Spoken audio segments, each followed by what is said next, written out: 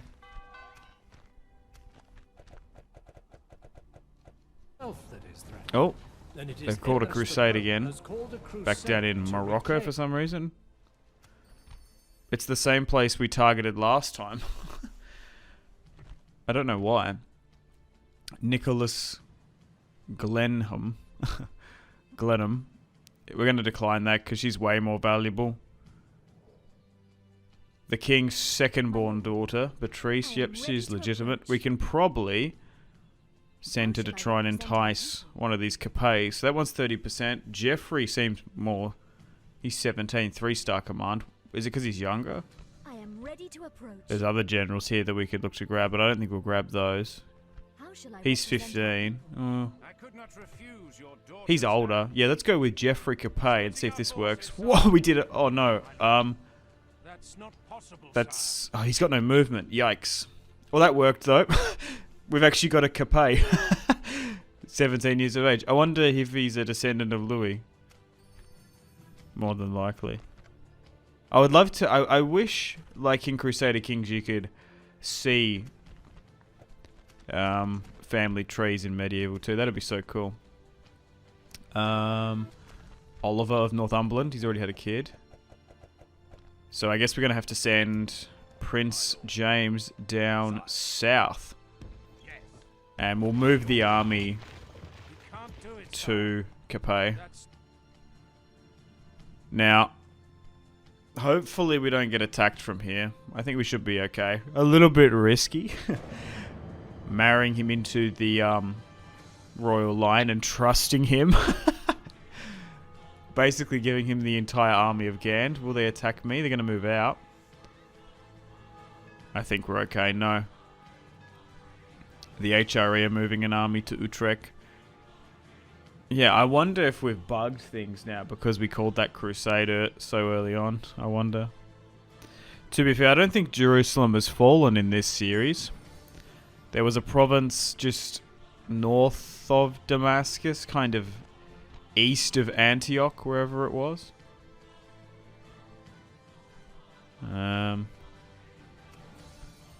Reginald Manny, 45, sure. Some of these guys are super old, but they're only de bleu, so it's fine. The Crusade crowd grows, and 2 small chapels are being constructed, because we do want to try and... I haven't really been focusing on it in this series, but in Vanilla Medieval 2 you can really play the papal game. Make sure you're getting high-ranking bishops and stuff. Yeah, we still have been told to cease hostilities. So, we'll... probably... I think we'll move the army back into here, and yeah, de Bleu can be fine. So we'll get these guys to go. We'll move Gregory of Kent. Yeah, I wanted him to go back to Norwich, didn't I? Why is he not so happy? Well, Geoffrey Capet is now in Paris and should be the new governor. And we'll move Manny to here on the border. Alrighty, 82 turns in. Things have really started to slow down. And yeah, I just can't foresee us completely destroying the French. Maybe it will be the last thing on our victory conditions, because I just don't want to get excommunicated. Like, I could accept it, but then all of Christendom can potentially attack me. I think we need to now look for external enemies. Whether or not that's... Well, it's not the Danes now because we have an alliance. Maybe the Norwegians, the HRE, maybe some of the Spanish Catholic factions. We're not going to be able to ultimately destroy them, but they still hold some of that territory across the Pyrenees. And he is still technically Henry the Usurper, as he hasn't taken that core Aquitaine territory. Because back down in the south here, for some reason, the Kingdom of Castile and Leon has Bordeaux, so we need to take that. So we're going to make plans and preparations to do so. Also, Prince James is going to head south. He has to go. So hopefully we can legitimize his reign. So here is Prince James, 18 years of age. He looks pretty good. Geoffrey Capet needs to have some children. And the king's second-born son should come of age. A lot of Plantagenets as well. And then there's the De Bleur line. I'd like to get a lot of these guys married off if we can, but only time will tell. Oliver of Northumberland. Interesting. So, we will need to keep a strong military presence on the border, but we are going to divert 2 armies to go south. We are having a little bit of public order issues in France, but hopefully as time goes on, it won't be too long. So we've assembled a full stack here of our finest, and we're going to get Prince James to join the Crusade officially. I don't know if he's going to be able to get down to the Moors territory, but we'll see how we go. I think I got... So who took it last time? Oh, it actually might have been the French, funnily enough. Oh, no, they did. I think they did have this settlement. It's like Barcelona or whatever. Anyway, Walter de Bleur. I think we're going to go against Rodrigo de Castro. Pretty decent commander. Let's declare war and move into Bordeaux. Okay, and we now are at war with the Kingdom of Castile and Leon. Now, it's actually cut off Bordeaux. I guess it was rebel. But Pamplona here and Toulouse are currently under the control of Aragon. The HRE still refuse an alliance, which is concerning. Especially us annoying them so much. I do kind of fear a war with them. I don't know how well we would go. Alright, welcome to the top of the turn. The siege equipment has been built. Latin translations. Okay. The siege equipment has been built. And we are ready to go into Bordeaux.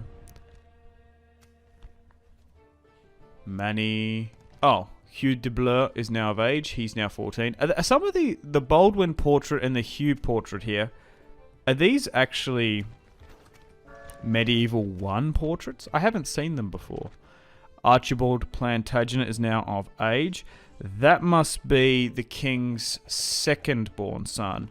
Now, is he legitimate? So, Hugh de Bleur? So, the de Bleur line... Okay. Yeah, he is legitimate. Interesting. He's going to have a lot of seats in Paris. Oh, what did I say? I wanted them to be wardens, didn't I? Essentially. But we'll make the Capet the mayor of Paris, essentially. We don't want to give him too much power. Okay, so now we're in Crusade mode. Oh, actually, you know what? Oh, dude, the range is insane. Well, maybe we'll quickly get the prince to divert to Bordeaux. Nice. Perfect. Perfect. 5,000 Englishmen, just under, descend against Rodrigo de Castro, who is a 6-star commander. Alright, so war has now broken out with the Kingdom of Castile and Leon. So, I wonder if we can take this settlement. The Pope hasn't called for peace, which is nice of him. Will he do it soon, though? Okay, thankfully Bordeaux isn't a castle. It's just a city, a port city. An absolute pain of a city to take in Rome, too. In medieval, too, it's not going to be as hard. Now, thankfully there's a buffer nation between us. So there might be a less likelihood of attack, but you wouldn't outrule it. The only issue now declaring war upon them is if we somehow get intercepted as we move south, heading towards the Crusade target. I still think there's a chance that Crusading armies can get attacked, but there's a big but. They might be protected. Alright, here we go. First time facing the Spanish. First time facing the Kingdom of Castile and Leon. Now, if the Pope maybe excommunicates them or allows us to conquer territory, we could actually make an offensive into northern Spain. That could be... It's not logistically too far away, but we'll see.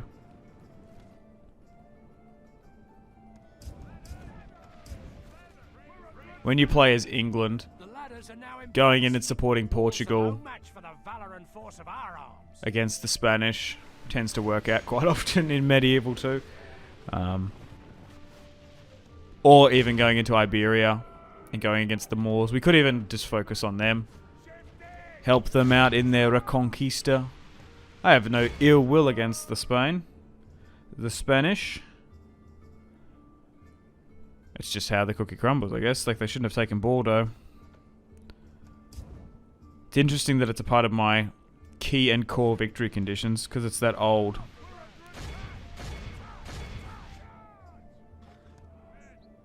Aquitaine territory. But so far, under the reign of King Henry, our second king, the usurper is an absolute Chad. Okay, they've moved out some units there, stopping the battering ram, so we'll just try and close the distance and go. Now, unfortunately, the reinforcing army doesn't have any siege equipment itself, so we need to try and push in and clear a gap. Now, they will have a crusading army bonus. I think they get additional morale, reduced upkeep.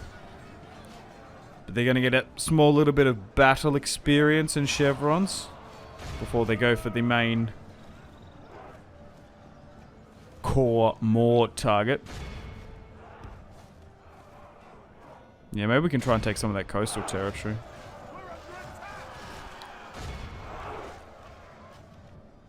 But we are being a little bit hamstrung in our territory in France because we have to keep such a large military presence on that border with France. Well, like the little France enclave surrounded by us in the HRE. I don't even think they have access to a port. Alright. Just want to make sure we break through a couple of these units, although we're still attacking them, just to give us some more space once those reinforcements come in. It's just so annoying. Especially when they're one settlement, they just still refuse peace.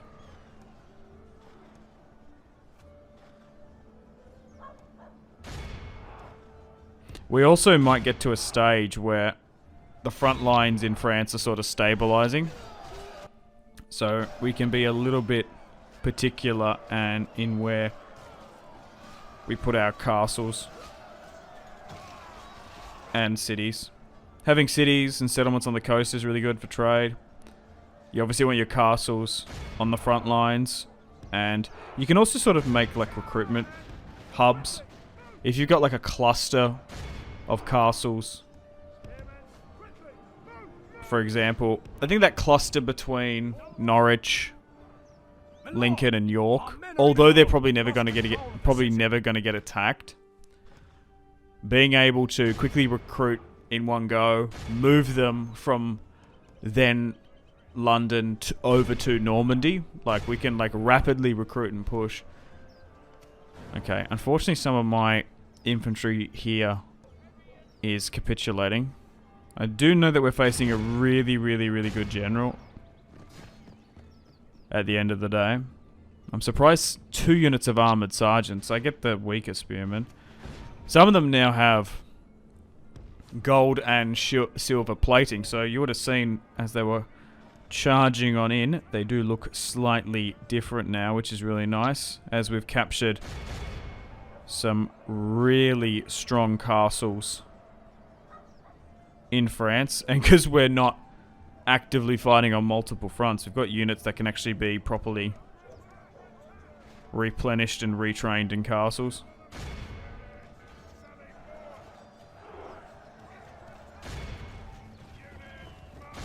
Dude, all my infantry is just capitulated here. Yikes. We outnumber them nearly 8 to 10 to 1. What is happening?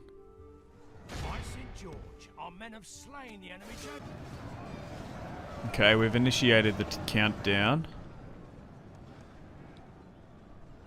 Not too much longer now. My units are exhausted. What the hell? Come on, damn it, push. This is a clear victory that goes to only men of great virtue and valor. Nice. Alright, let's end that one there.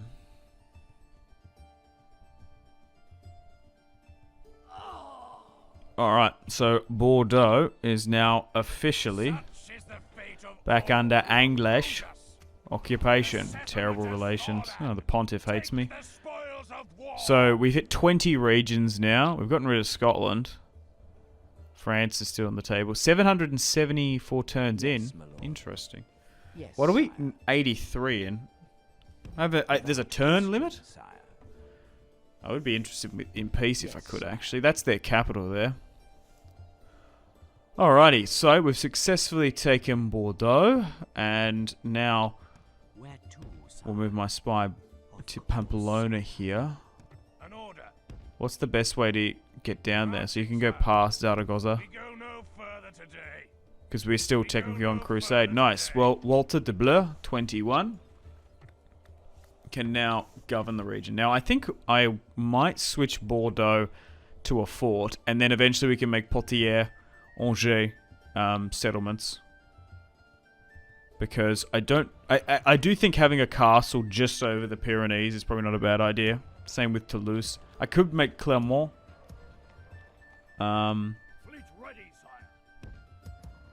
A castle as well. Just depends on money. Maybe I'll divert Prince James's forces and maybe we can go for the capital. Unfortunately, we can't go for Pamplona or Zaragoza, as that's currently under the control of Aragon. So how close can we get here? Can we siege? Oh wait, why is it blocking us? Yes, my lord. Is that because it's a non-crusade target? Maybe. A little bit strange, but whatever. But it does look like the Kingdom of Castile and Leon and some other crusading forces are probably just going to bring Barcelona back under Christendom control, which is interesting. We called a crusade there very early on in the campaign. I think the French had it and then lost it. So, it's understandable. Alright, so back in France, we've basically pushed them to a one settlement faction. They are the exiles of France, pretty much. We've got a bunch of money in the bank here now. So what we're going to do is spend some of it. I want to convert some of the castles now in the interior of France, which are not on a front line, to settlements. And some of these border territories can become castles. We don't need Orleans to be a castle. Oh wait, King Magnus, interesting. Troyes can be a castle. Rouen can be probably maybe a castle. We have Geoffrey Capet in Paris. He is the governor. We're still under the reign of King Henry. Oh, speaking of King Henry, well, his father. Someone in the comments said, oh, I love this. I read a comment that someone was like, oh, I love this time period. I love the dynasty and stuff. Actually, Simpsy, did you know that Robert of Gloucester was King Henry's illegitimate son? And I was like, oh, seriously? Robert of Gloucester, the absolute Chad in this series? Who went and took Wales, fought against the Welsh, and we essentially made him the unofficial Prince of Wales. I guess it was quite fitting. I think he was actually the oldest biological son of Henry as well. I did a little bit of look up of it, so I guess it was quite fitting. It's a shame he couldn't marry into our family tree and, well, marry one of his cousins, I guess. Archibald's of age now, but things looking good in England. Okay, so I reckon that it's going to be taken this turn once we end it, because there's nothing in there. We could potentially go against the Moors as well. That's an option. So my spy's now moving, going through the end turn here now, and let's see who takes it. I reckon Pease is going to grab it. Oh, the HRE's now rocked up. Yeah, we're always just too late with our Crusades, which is rather unfortunate. But we're still going towards that 40 regions. Oh, okay. For whatever reason, they've decided to block Bristol. Nice.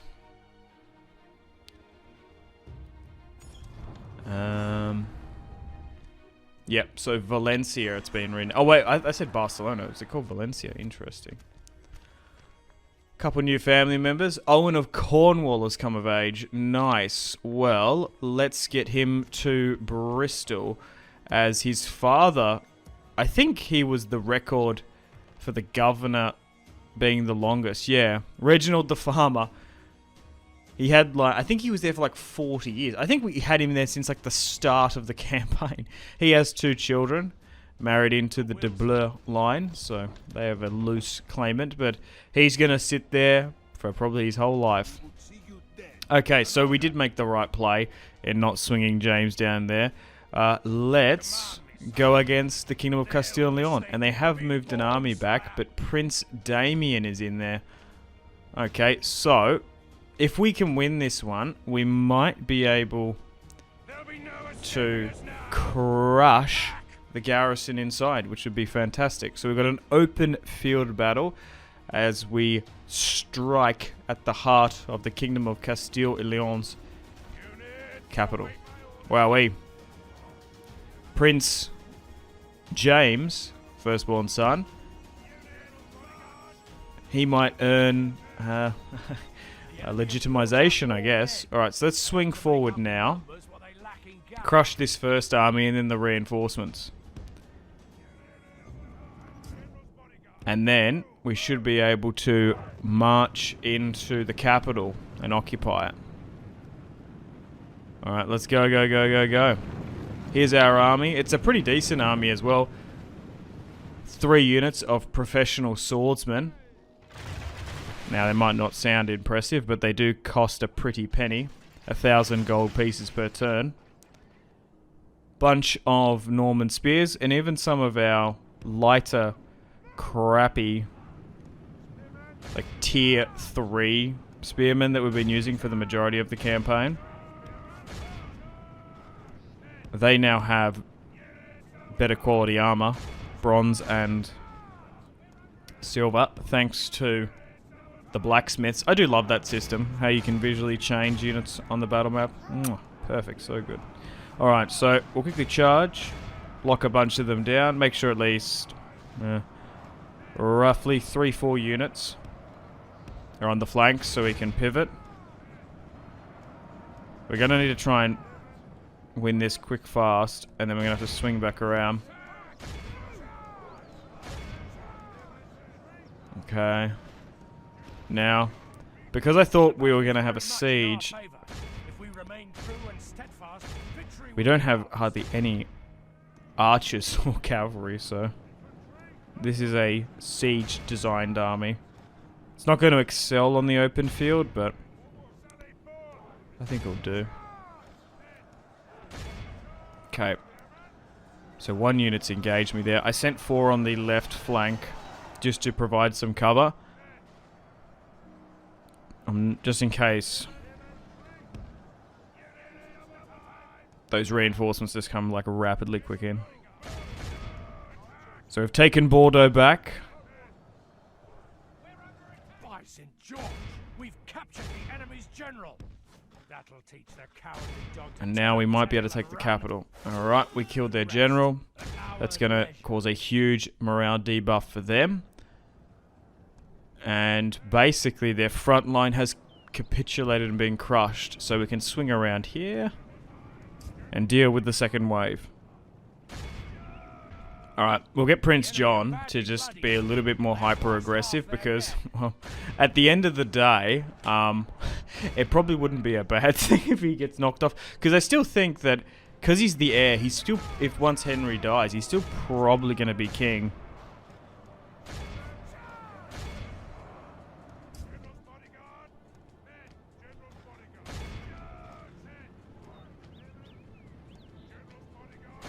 Okay, swung to bat 70.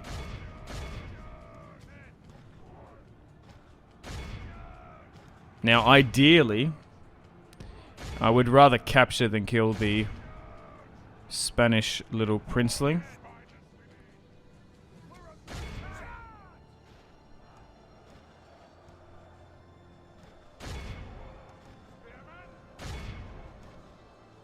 Our men are winning the battle. If we continue like this, we will smash the enemy. Because we can probably get a huge amount of money from the Spanish. Only half the enemy force remains. The enemy army flees the field. Nice. Run them down. Dude, Prince James. The illegitimate son has become a bit of a Chad. Married to a Danish princess as well. His sons will have a future claim on Denmark. Is that him gone now? Yep. Ladies and gentlemen, we got him.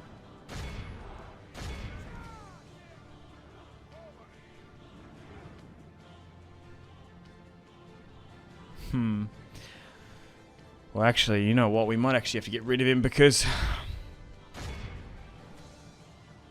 we can't allow any units to go back. We can't allow any units to go back into the castle.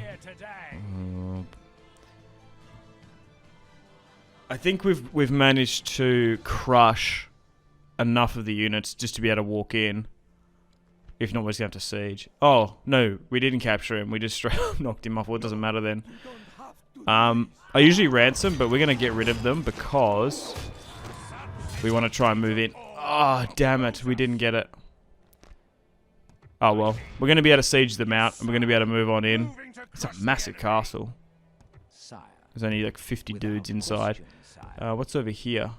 This must be Lyon. Yeah, okay. That army could move against us, but we'll see. Diplomat-wise, back up in the north, still wanting to try and get peace. Okay, rejected as always. How about trade? Not interested. We're going to continually harass them. Same with the HRE for an alliance. Oh, just rejected. Well, let's move this spy away from Valencia. It doesn't need to be there. Okay, there's a more settlement there, which is quite close. Yeah, I still think maybe doing a campaign against the Moors is probably a sensible idea. Alright, we're getting more additional reinforcements now. So my construction plan, we had some small little buildings, getting generals in all of our French cities. And now we've got the money to build up. We want to try and have full stacks on all the front lines. And I'm just sort of getting my castles and settlement cohesion a little bit better. Because you want castles on the front lines to recruit troops and plug gaps. Castles are really good defense, but also you need to counterbalance that with money and being able to forward those units in those said castles. So coastal settlements seem to be the play. Trade rights. We did send our diplomats around. Ah, damn it. I don't think there's anyone else to really trade with. The Pope wants us to cease hostilities. God damn it. Mr. Pope has been an absolute pain in my side.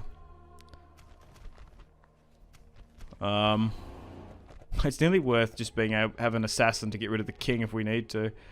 Our reputation is terrible. Right, well, that's unfortunate. Okay, so... Whoops, bumped the bloody mic as we started up again. We need to break the siege, so... Yes, my lord. Maybe we just try and get peace, because we're not going to be able to get out. Would they give me the settlement? Wait, they only have Lyon, okay, and Santiago. Or maybe I'll try and get trade and peace. Oh my god, they accepted? Because we actually lost a decent amount of forces in that fight, and they'd probably get rid of John, so... Even I guess they didn't know that we had to stop and we're never going to take it and just go away with the Pope, but they were like, yeah, no, you're about to take our capital. Well, I think what I'll do is I will divert our forces to try and take one of these settlements. Dude, the Moors are still incredibly strong. It's been 86 turns. I feel like the Catholic factions in Spain are kind of throwing. We could go down here towards Portugal, maybe? Because we're already down here, right? It already takes like 5-6 turns to come here, so we might as well just like continue to go. I guess Prince James is getting some valuable experience. Because if not, we might just head him to Toulouse. So maybe we'll go down here. I want to try and take a settlement if I can. Because we wasted that time trying to get there because in the Crusade. Hugh de Bleu, 15. He's holding Clermont. We're currently ferrying more troops from Poitiers. And Bordeaux now has a full stack. So if the Spanish want to retake it, they can't. And we'll try and get that recruitment because eventually Poitiers and Angers will be settlements again. Alright, but we're looking good on this border here. Holding our position.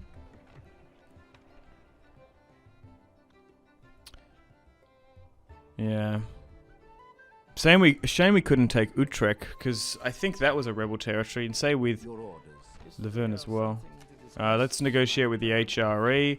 Still continually wanting to try and get an alliance with them. It's offer 4,000? No, just rejected. Military. Like, we'll give you a bunch of stuff. I don't know if I was to give them a settlement. We could actually, you know what, if we could get a Moor settlement. Or some settlement in... Like, the thing is, the brilliant thing with Medieval 2, if you overextend and there's this settlement that you can't really hold and you don't really want and you want to draw people in, the best way to force negotiations in Medieval 2, this is just in vanilla and a lot of the mods replicate this, giving settlements to factions is worth so much. Oh my god, they finally accepted. I'm in disbelief. Peace between France and England has finally happened. Is it because their armies have just, like, dissolved? Like, they're not there. Oh my god. That's it. King Henry the Usurper has officially made peace with the French. I think it's because we just haven't had any bloodshed with them for quite some time. There's been no conflicts. In a bid to get his father's favour to be legitimized, was going to try and earn renowned and experience in Spain. He could be dead here, as we've been attacked by the Moors. We've been intercepted. Okay, I thought we might have a siege or maybe another battle against the Spanish, but I didn't think we were going to get intercepted by the Moors here. Yikes. Okay, so that's what we're dealing with first up here today. Alright, this will be an episode starting now then, pretty much. Wow. I was expecting to sort of start and sort of recap what's sort of happened over the last couple of episodes, but okay. My god. It is winter, it is foggy, and I can't see anything. That doesn't help. This doesn't seem very Spanish to me. Okay, let's set up. This army has been through the ringer. They were... It's also been tricked. Come on, boys. We're going on crusade. Right, let's go, lads. Let's get them at Valencia. You get halfway down there. Right, change of plans. We're going in to attack the Spanish capital. Wait, what? We didn't sign up for this. Alright, they successfully, like... They killed the Spanish prince. And it's like, we're going to be able to take and plunder it. And then the Pope, we got a text from the Pope. No, it's not happening. Oh, well, we did so well, my lord. Right, where are we going now? We're going back home? No. We gotta attack the Moors, the Moops. Oh no, we're under attack. Okay, so switch on. Need to be a bit serious now. This isn't good. I was expecting a siege. This army is not built for fighting a faction that is heavily cavalry focused. Their light infantry are like incredibly mobile. And to top off, like, skirmisher cavalry as well. Like, we've got no cavalry, we've got no archers to kind of counter. So what we'll do is we'll hill camp on this high ground and try and withstand against them. The visibility is quite low, so we might be able to get some flanking maneuvers, but we'll see. But we did retreat, so it's make or break with Prince James here. He can't flee. Is that some Roman ruins there? We're not going to be... Oh, excuse me. We're not going to be able to flee. So he might be just, well, dead. And that will solve our legitimacy issue. Oh, we're not favoured to win this one. Also, on my notepad here, I do tend to read and write out comments to talk about in episodes. DJKM, like this is just sort of... We're holding at the moment, we're fine. He said, your king is young, let him do some fighting a bit. Don't keep him in the castle his whole life. Now, I would normally agree with vanilla Medieval 2 with that comment, because you should be actively fighting, because then you can get really good command, which will eventually make your sons really good. But in this game, keeping him in the castle is actually a quite sensible move, because it will allow him to get better traits and his sons to accumulate. And you actually get like really good bonuses for keeping generals and kings in settlements. Also, he's not the most like best naturally commander. Funnily enough, his illegitimate son here, Prince James, has gotten to 4-star now. And I do think it's kind of sensible and realistic for the king to sit back in London and dictate where to go. Oh, we've managed to take out the enemy general. Nice. And the beautiful thing about this is... Oh, they're in a full retreat. Oh my god. That was so quick that they capitulated. We're going to be able to run them down and the Pope won't really care.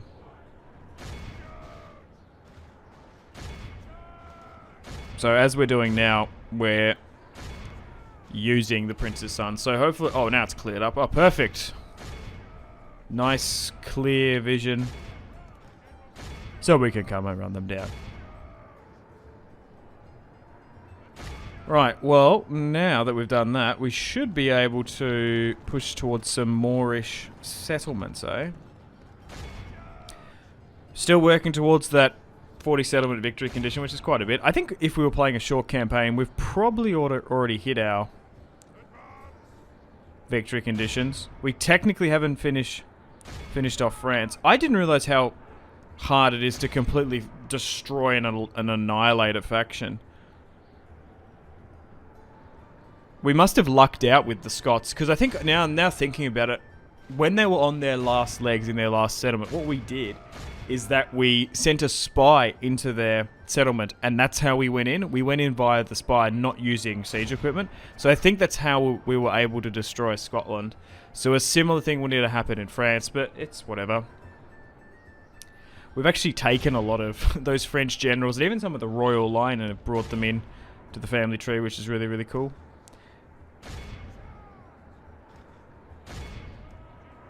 But what I might do, if we get like 39 settlements, we might just cop the excommunication. That's the thing is as well, if we're playing on the easy, if you're playing on like easy or normal, you probably could be fine with getting excommunicated. And if you're constantly going through kings, you can get reconciled. But because we've only had, what, 2 kings in 80 turns or so? Yeah, it must be that. That's actually quite low of a hit rate. You're not like we're not constantly surrounded by enemies and fight and losing generals. Man, what a heroic victory here. Bro. Prince James. Absolute Chad. Seems like if he keeps the heir status, he's still probably going to be our next king. If he survives. Right, oh my god. This is so hostile. I actually don't know if we're even strong enough now to push for a settlement. Alright, welcome to the top of the turn. An earthquake in Sicily. Oh, yikes. Oh, John Matthew de Bleur. And we had another person come of age. Interesting. A Plantagenet. Nice. So we can probably move them to France, because I think there's only going to be a handful of settlements that don't have a general in them, which is really nice. It's only taken 87 turns for that to be so. Alright, let's move back. Oh no. So, 87 turns in, I think we've sort of... we've basically worked this army to the bone. We do have a peace and trade agreement with the Spanish, but Prince James is gone back to the capital for round 2. Spies-wise, let's sort them out. So, what are they... So, okay. There's a decent cluster of settlements there. Maybe we were better off to try and push for some of those fringe territories. Yeah. I'll try getting back to Bordeaux, but I think we make plans to essentially mobilize some of these forces to probably go south. Maybe we declare war upon Aragon, I don't know. But at the moment, Clermont, Troyes, Reims...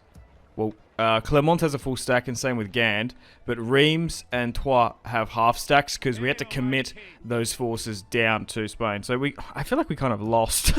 We had to go south because of the Crusade. We didn't have a choice. But just because of how things panned out, I guess we managed to sack that Spanish camp. We did kind of put them in their place a bit. Took Bordeaux, killed the king's son. Don't mess with the English. So, yeah, taking a lot of their territory was probably never on the cards. Yeah, Owen was going to Bristol, wasn't he? We got a couple generals here. So now we're getting to the point that we're nearly full up.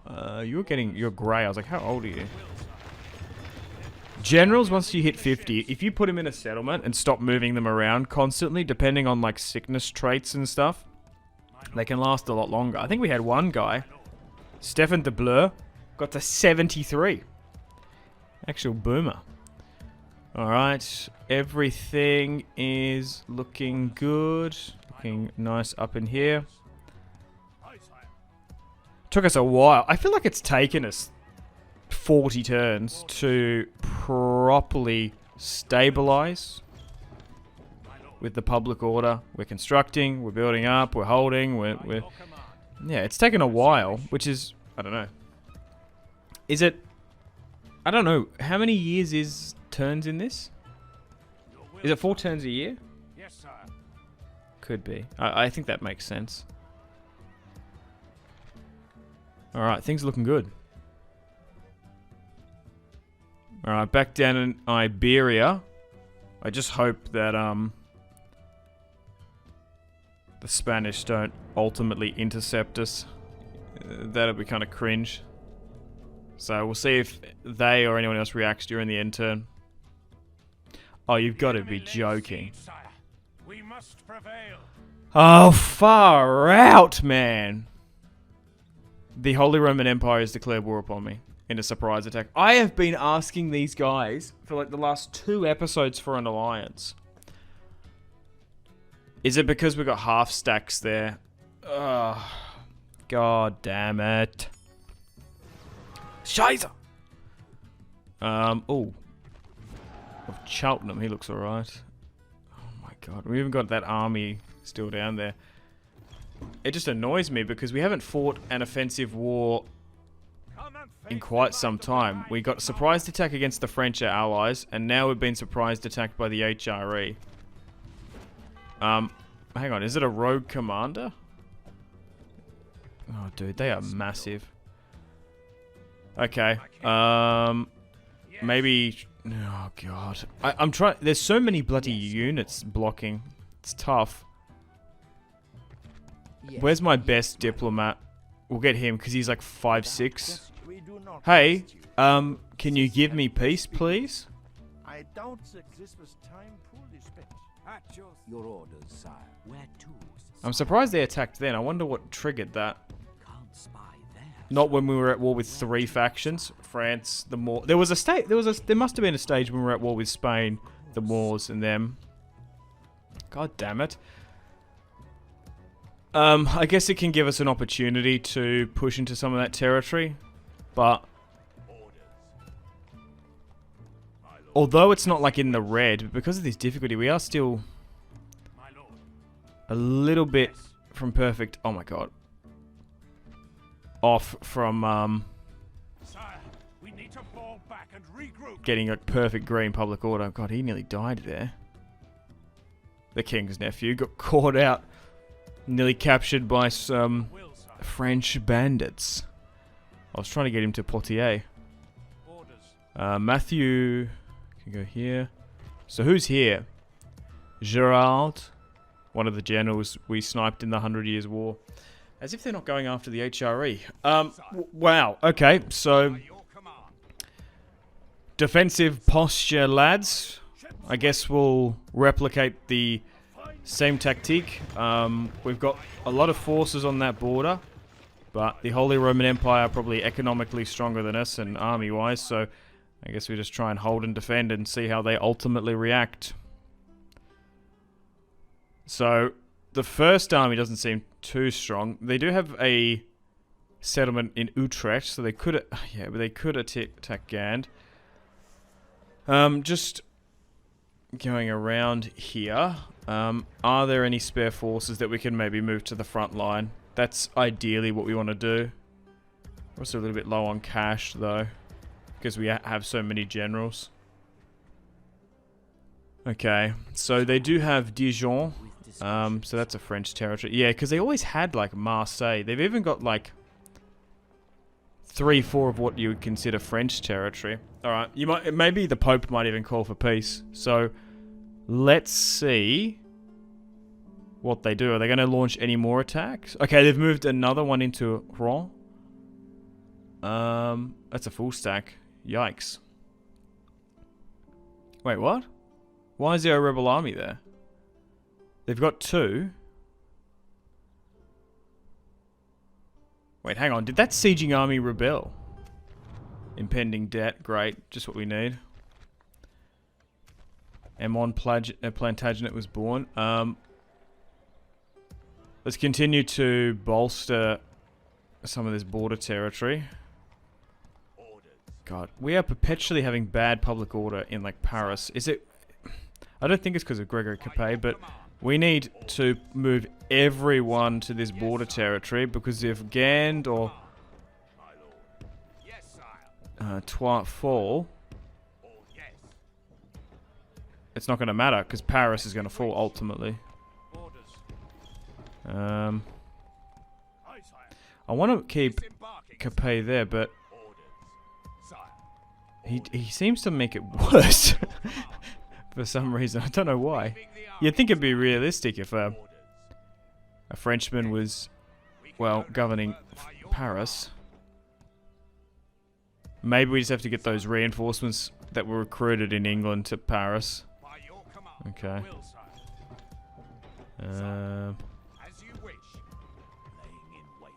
Already got it on a low tax. If it riots, there's a chance that he could die. Or maybe we just... Hang on. Well, actually, you know what? Frederick von Magdeburg. He's moving up. Oh, God, I forgot about Prince John. He probably hasn't heard the news. Exhausted. Coming back. Oh, my God. He's... I don't even know if we're going to be able to get him out of here. Because we're just perpetually trespassing. He's in such a bad state. I might be able to daisy chain some units, bear with me. Because we're trying to stop this, we want to get it to at least a blue in Paris. So what I'll do, I don't think Poitiers is going to get attacked. I feel like they're not going to get past Clermont or Bordeaux. So I'll empty the garrison in Orleans, but then move some of them further up. For example, there we go. And... Yeah, I can't get any more from that recruitment zone. Actually, I might need to disband some of these units because we've got a lot up here. Do we really need that many? Edward's been up there for quite some time. So a full stack has invaded Clermont, Yes, my lord. Troyes, and Reims, and we'll try and sue for peace. Wait, what? Oh, no. I can't believe they accepted. Why? Because the French were so reluctant. Oh, well, we might have to look to go against someone else here today then. Yikes. Oh my god, how did we avoid that? They rejected the ceasefire for trade, but they accepted it in the end. It's like we've boosted up forces. We have moved some forces along, but yeah, maybe they thought the 4 full stacks sitting there, they couldn't break through. To be fair, in the last episode when they did attack me and we threw them back, they did only come with, what, 4 units of a non-general. So maybe it was like a young HRE upstart captain, not even a proper general, came in. Right. So, what do I do now? Yeah, it might not have had the blessing of the Emperor, let's say. So they want me to take this episode. Alright, well, 90 turns in. Still trying to stabilize, control, and manage this territory here in France. We have the next generation of children coming of age, as Matthew de Bleur is now 15. We've taken Bordeaux. Oh yeah, we've got to get John back. That's another thing to do, because he went on his failed crusade, eh? Well, maybe we're trying to just get him back to our territory. That's the thing. We need Toulouse at some point. Sort of the majority of what? Eastern France is under HRE control. Wow. That's annoying. Can I try and make sure that doesn't happen again? Okay, rejected. Trade? No, not interested. Okay. That could have been rather costly. I still think we're economically and production-wise outmatched and outnumbered by the HRE. So thankfully, that full-scale war has been averted, and we can focus on bringing in this territory. But at the moment, we've got 5 full stacks on the border, and we might look to strike somewhere else. Okay, so Constance de Bleu, female princess. Ashwell's 51. Sure, we'll marry her off. Our family tree is growing. We're nearly going to get to the point where we've got a general in every single settlement to govern, which is really quite nice. Okay, our finances aren't the best. Oliver of Cornwall's come of age. He's now in London. But we need to make plans and preparations to go to war with someone. I could move him to Rouen and Angers. Maybe Brittany, I don't know. But yeah, I think we're not ready for a full-scale war against the HRE. It's unfortunate that we didn't have an alliance. Well, I think technically because of Matilda, we probably should have started off with an alliance with the HRE. But you don't. I guess it would be a little bit too overpowered. Alright, let's move you down to Brittany, because you can eventually go to Angers. And then I actually think we might have a general in every single settlement. But I do want to try and avoid war with the HRE. I think we're better off going against, like, Spain, like the Kingdom of Castile and Leon, Morocco, maybe even the Kingdom of Aragon, but we'll see. Why are you in Dublin? You should be moved. Now, it's probably not a bad idea to make some castles on that border territory. I do fear another attack. We have managed to make Clermont and Troyes castles, and we're still trying to get Prince John back to Allied territory as we're slowly but surely building up again. What I really love about this mod is that there are times of peace and war.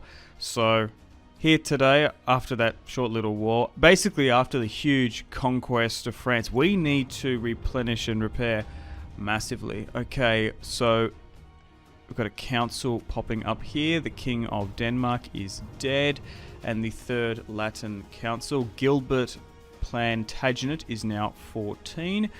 So now that we have a general in every single settlement, we can probably put our spare generals into the capitals of London and France, potentially. Then we can move them out. Oh, the Republic of Pisa has been excommunicated. Interesting. Alright. Oh, is it because Valencia got retaken by the Moors? Seriously? Huh. This is a brilliant spot to spring a deadly trap, sire. Okay, so and so. Yeah, we're still trespassing. It's just hard to get past Zaragoza. Sire. Yes, my lord. We're going to continually annoy the HRE. Sire. Where If we can. Dude, they have so many settlements there. The first tournament. By the end of the 12th century, it was not just in war that a knight could prove his chivalry, but also in large dramatic contests known as tournaments. Nice. Okay. I did quite like that Ridley Scott movie, The Last Duel. I'd recommend it. It's a long movie. It was an interesting as a movie, editing choice wise, I actually kind of liked it.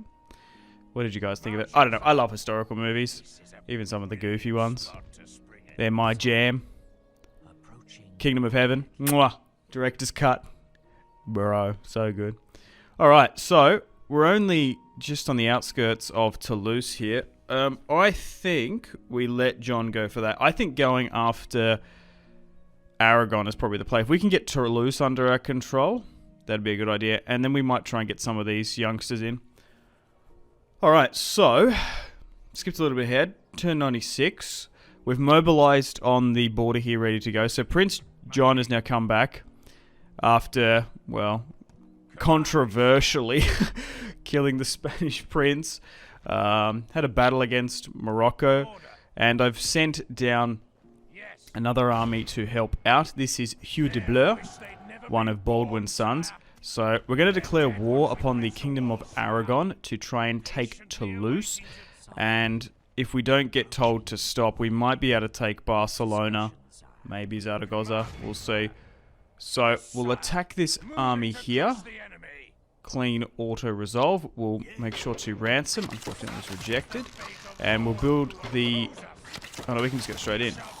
Well, that's no issue, right? We'll build some siege equipment now, though. We can go right in at the army, rather said. Now, to bring this army down with Hugh, I did have to make those forces on the border be a little bit weak. I tried to mobilize basically everyone from all those 4 settlements instead of just taking half a stack from all. So, the siege equipment is built, and at the top of the turn we'll play this siege. Isabella de Bleu, 23, obtain a trade agreement with the HRE. We've been annoying them, so I'd like to do that. Just want to check that she's not a proper princess. No. If she is, she's more valuable. So let's marry him off. Seafaring Innovations. Nice. New mission. Oh, you've got to be kidding me, man. This Pope is driving me nuts. This is annoying me so much. I don't want to get excommunicated. I don't really know what to do. Right, I read some comments. Apparently, you guys were saying that we can siege out and then you don't get excommunicated. From what I was reading in this mod, you actually do. Even if I continually siege these guys here, right, I'm going to get excommunicated. So, unfortunately, I'm going to try and sue for peace. And they're annoyed. Trade? Only because of the Pope. Not interested. Alright, so that's unfortunate. So we're going to have to retreat. We could maybe potentially bait them into getting excommunicated. Then we can do whatever we want. But we'll move back. But, damn. This might be a bit of a scuffed episode here today. We'll try get a battle, but it's not looking likely. I've actually played for a bit. I've actually already played for an hour. Just sort of managing, but I do tend to chop down my episodes, especially when we get into what, part 15 of this series. Like, especially with campaigns like DEI and SSHIP, like they're so long. So you don't need to see all the micro and stuff. It can be quite heavy.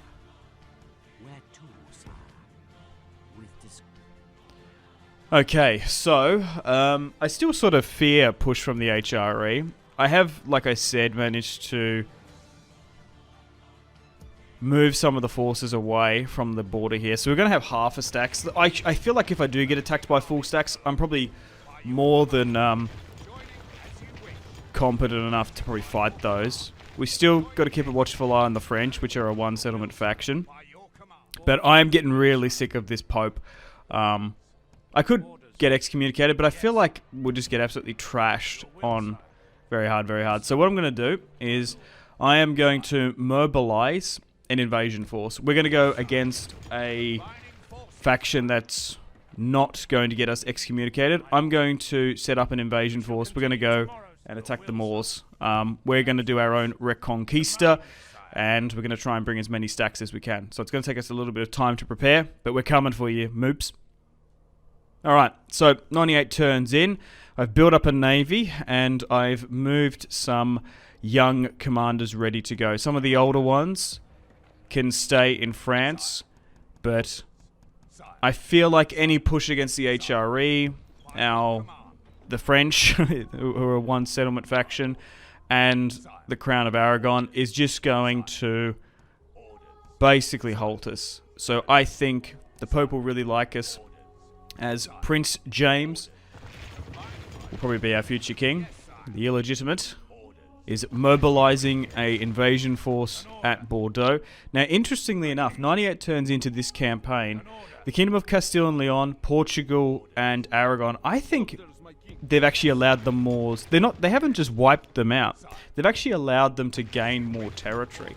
So we're going to send probably 3-ish stacks here, and we're going to go down and try and take as much territory as we can in Spain, in the peninsula. This is not even going to include like potentially North African territory that we can grab. Yeah, unfortunately there's no more rebel territory around us. We do have an alliance with Denmark. We also probably can't really go into Norway. And if we are to go into like Italy, which is the closest place to us, using southern Iberia as a springboard is probably not a bad idea. So just moving down some units here to Bordeaux. So now that we're going to be going into mostly non-Catholic lands, it's probably not a bad idea to bring all our bishops down here, because what is this, 3% Catholic? It will help us public order-wise to bring them down. So they're going to have to come down from London. Okay. Another marriage has gone off here. Yes, my lord. Okay, I think we're still technically at war with Aragon, yes. Okay, so now they've accepted. Do they want trade? Ooh, no, I'm not giving them 5,000. So, that war, which was like 9 turns ago now, they want peace, and the HRE are still continually not interested in an alliance. So we'll try and bring back the loot and plunder to build up the British Isles.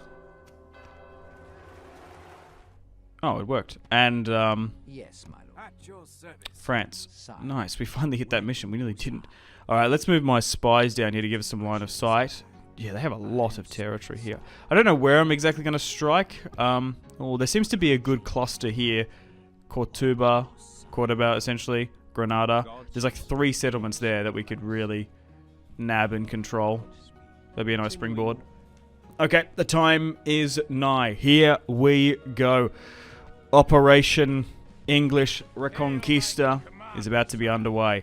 We're going to get some more ships to help those guys eventually. So we've got Prince James, the illegitimate, Walter, the afflicted, and we've got Archibald Plantagenet, Hugh de Bleur, Gilbert, and Ellis Plantagenet. So a lot of young boys, a lot of famous names, looking to form their own kingdom in the south.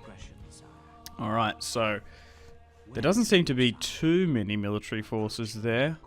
I'm not entirely sure why. So we could land in Gibraltar. But only 2 are going to go at the moment. We've got another coming. But here are some of the sons. So we've got Archibald, which is pretty... He probably should be first in line. Ellis, Gilbert. And then we've got... Walter is Baldwin's firstborn son. Oh, the Pope is dead. 100 turns in now. We're going to have to elect a new Pope. Oh, this is going to complicate things. Damn, that's annoying. I would have liked to, Oh, did I? Oh, I accidentally misclicked. Oh, damn it. Was it an HRE Pope? I accidentally misclicked. I was going to say, if we move our bishops down here and they get a lot of experience, we actually might be able to put our own Pope. We haven't had the option to vote on one of our own English Popes, which is a shame. Moving my spies here. Yeah. Okay, so there's 3 settlements there. That's under Portuguese control, and there's like 2 on the coast. I actually think it might be better off to strike, actually land in Gibraltar, and then go from there. I've also got some new merchants as well. Merchants actually seem to be not terrible in SSHIP when you got the money. There's so many things you should prioritize. We're only now just getting into the merchant game. But we're going to go here now. I'll keep an eye on those more settlements on the coast. But if I can get all of southern Iberia fully under our control, what I could do is maybe sue for peace and then we launch an invasion into North Africa. Oh yes, we need to move a ship back up to Ireland. That's what I was going to do, because we had some generals there that are being wasted. Alright, so she can get married off. So this is Gerard the Frenchman. So King Henry is now the Wise. He's now 50. He's officially not a usurper because we have all of the historic territory on the west coast of Aquitaine, which is really nice. So we were getting some really bad traits and public order stuff. So Hubert Briggs will marry her off. So that's the king's granddaughter. Okay, 101 turns here now, and the invasion force heading towards Iberia. Dude, this was a crazy recording session here today. I went from a full-scale war with the HRE, had to prepare for that. They cowered out, which is good. Then we're going to war with Toulouse. Now we're going to war with the Moors. So, man, this campaign has been wild and wacky. Oh, this fleet was meant to be going to Ireland, but it's actually better off going to get the priests, I forgot. So we should grab them, and we are pretty close to doing this invasion force. We're still 1 turn up. Oh, we already made peace. Why would that happen? Spread the word in Bordeaux. Has it dropped a bit? Okay. Can I make peace with them now? Already have that. Can I get trade or anything? They want so much money. I can't justify giving them that.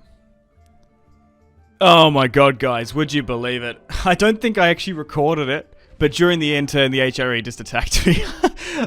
So we're going to deal with this marriage real quick, but they sent another invasion force. You got to be kidding me, man. Yeah, Troyes, Reims have just come under attack. As soon as we're like a turn or 2, like mobilizing this invasion, they've come into attack, which is incredibly infuriating. So, half a stack. We should be okay to defend this, but yeah, we'll try and negotiate a peace again. I don't know if it's going to seem likely. So, we're going to have to deal with this situation in Troyes. 10 turns ago, the HRE declared war upon me. We decided to somehow sue for peace without losing anyone. Maybe the Pope got involved. After that, I was planning to go against the Kingdom of Aragon and Toulouse. Then the Pope said, no, that's not happening. So I was like, okay. So at that point, I've been frustrated with the constantness of being told to, hey, stop taking out your fellow Christians because you'll be excommunicated. So I was like, right, okay. So King Henry, furious, decided to set up an invasion plan. So 3 full stacks have been sent down to Iberia. So we're basically a turn away from attacking them, and would you believe it, the HRE is attacking. So we're just going to try and win this one here today. We are nearly outnumbered 2-1. Gerard d'Astarac The French commander is going to be controlling this one. 4-star command. He's going to send out... I think this is one of his son-in-laws, technically. Out. Gerard himself is actually the son-in-law of King Henry. We managed to bring over a lot of French generals after the war, after the 100 Years' War, which is, for all intensive purposes, over. The Kingdom of France does have one settlement left, but we can't put the final nail in the French coffin due to the Pope. Now, this is definitely winnable, this battle, particularly without a general on their side. So I'm just going to send my cavalry out here to cycle charge the unit that's on the battle ram to try and stop it. We might even be able to hit these swordsmen here that are trying to get up on the ladders. So we've got half a stacks on all of our border territory. Because the thing is with this game, like, because recruitment cost, well, this mod in particular, recruitment cost and upkeep is so expensive, and you can't really let your units sit in settlements and doing nothing for too long. So we basically had to withdraw probably 3 full stacks from that HRE front line. We still have a military presence in Bordeaux, which is on the Pyrenees border technically, but we have, it's basically taken 3 full stacks off to focus on the Iberian campaign. So if we can be able to get a lot of loot and treasure from down there, and we can bring it back to France. But this is massive here today. We could lose the king's son-in-law, but he's expendable at the end of the day. He's not one of the blood relatives, although he's married to the king's daughter. He was brought in as one of the top French generals in this new region of France that we control. Okay, so now they're surging towards the walls, which we do get a bonus on. 4-star commander. Should be okay. So we've got 5 skirmish units. We actually don't have that many infantry, which is unfortunate. This is not looking good. We might need to try and bide our time on this one. We haven't sent Gerard out just yet, but we'll send out this other general. We just got to get him to start cycle charging. Oh! Oh, you got to be kidding me. We got him. That is very, very good news. Because that might cause a rout, potentially. Some of the crossbows are shaken. So ideally, if we can throw back these 2 forces that are attacking, we might be able to try and sue for peace again. But man, this has been a tricky campaign. Definitely not easy. But, I don't know. Did we make the right choice? Not wanting to expand our kingdom, risk this attack. We could lose some territory here and some generals. But if we're successful in this Moorish conquest, we might be able to essentially leverage those lands to defend the French ones. But we'll see. We still need 40 regions, which is quite a bit. Paris, which we have. And we need Jerusalem, and we need to get rid of France. So probably the French is probably the last thing we'll do. I just need to switch on here a little bit. Make sure, although they're routing, make sure the cavalry runs them down. I think they're bugged now, actually. What is happening? What is this? Yeah, they're not moving. Oh, they are on the walls, like one at a time. What? Maybe they should be routing. Because they lost their general, perhaps. But anyway, let me know in the comments. Feedback and suggestions for this series. Would really appreciate it. Oh, here they go. Now they're moving there. Bizarre. But I feel like I've well and truly sort of got the swing of things now. What is this, part 16? Have well and truly sunk my teeth into not just being back into stainless steel, but which has been, what, 8 years since I've played. Just SSHIP in general. It's a pretty good learning curve. I'd recommend it if you haven't jumped into it. Right, we probably should move back from the walls here. What the hell? Okay. I think we've gotten lucky because it's bugged. Why? Does this happen often in Medieval too? I think it does. I can't remember what does it though. Oh my god, I'm definitely going to take that. Yikes. Because they might... Yeah, we're outnumbered like 95%. We might... Technically, I think we get a draw if we win. Or maybe a win, actually. I don't know.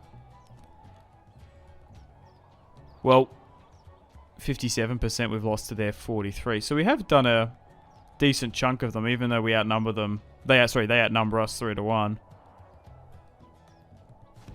Had to move our other general in because he's just exhausted. Right, what I'll do is... Hopefully this doesn't move them. Oh, but they might just move on themselves at some point. I'm going to move my crossbows up because we might be able to arc our crossbow bolts up and hit some of those units on the walls. I have a feeling what it is I've bugged the pathfinding somehow because essentially what I've done is not allowed that third point to come through the gateway. I'm surprised they haven't reattached onto the battering ram, to be honest. We did manage to get rid of their captain early. But a lot of them are still going to fight to the bitter end. So we got 153 in spears. Basically only 20 in the rest of the infantry, so that's not good. Okay, so my crossbows now are starting to fire. Now, the only risk of doing this, obviously, is that we've got them in a good position here. They're bugged and they're not moving. The thing would be to let them stay there. But if we can get some valuable hit points off, we might be alright. But at the end of the day, look, if we lose Clermont-Toire, is it that bad? We've managed to create... We've basically been able to destroy France's ability from ever attacking London. And we've created a 4-5 settlement buffer zone between the capital. Would I cede some of that coastal... some of that border territory to Germany for peace? Maybe. They are a bigger enemy. They're a vast kingdom. Well, they already have Marseille. I think they even have Dijon and a couple others. Okay, now they're moving. Are they coming down?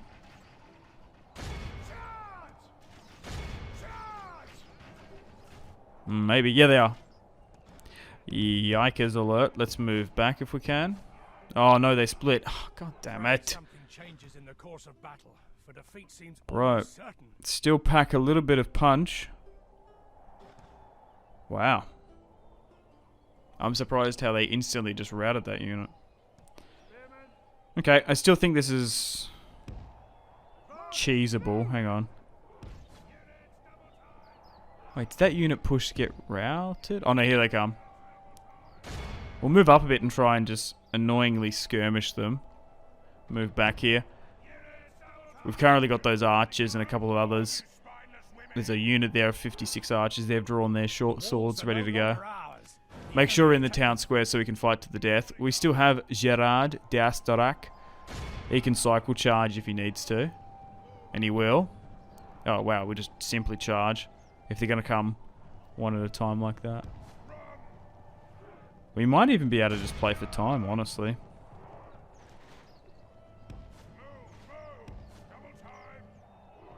Just don't want to allow him to get caught there too much. We've got the gateway back under our control. Okay, go into those crossbowmen. Nice. Get this unit now. Another crossbowman. Nice. What's still in? Oh, it's that cluster around that siege tower. I was like, oh, we just crushed all those guys on the ladders.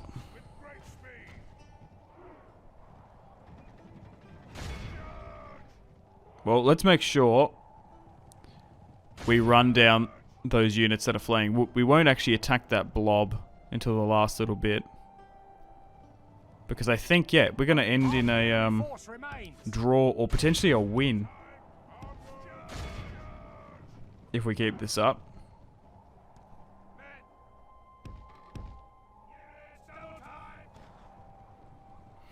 Dude. Gerard and his future descendants could definitely make a claim to the kingship. At the moment, we do have a little bit of a succession issue. I'm surprised that it looks like the next king will be illegitimate, but King James, Prince James is becoming a bit of a Chad. 100 turns, only have had, what, 2 kings in this series? Yeah, we've had 2 Henrys. And we're still currently in the reign of 1. Okay, some units are retreating now. Bro, this is an absolute nail biter.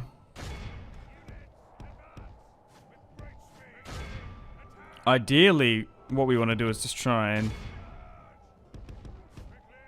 smash a bunch of their armies, so then we can sue for peace and force them into submission. So I've just moved my crossbows out here. If you can hit those units, and then we'll charge in with Gerard. He's only got 13 though. I am a little bit reluctant with my generals because Medieval 2 cavalry is amazing, especially on vanilla. But I feel like in stainless steel and in SSHIP, they can be a little bit more vulnerable, is the word, just a bit squishy, than their vanilla counterparts.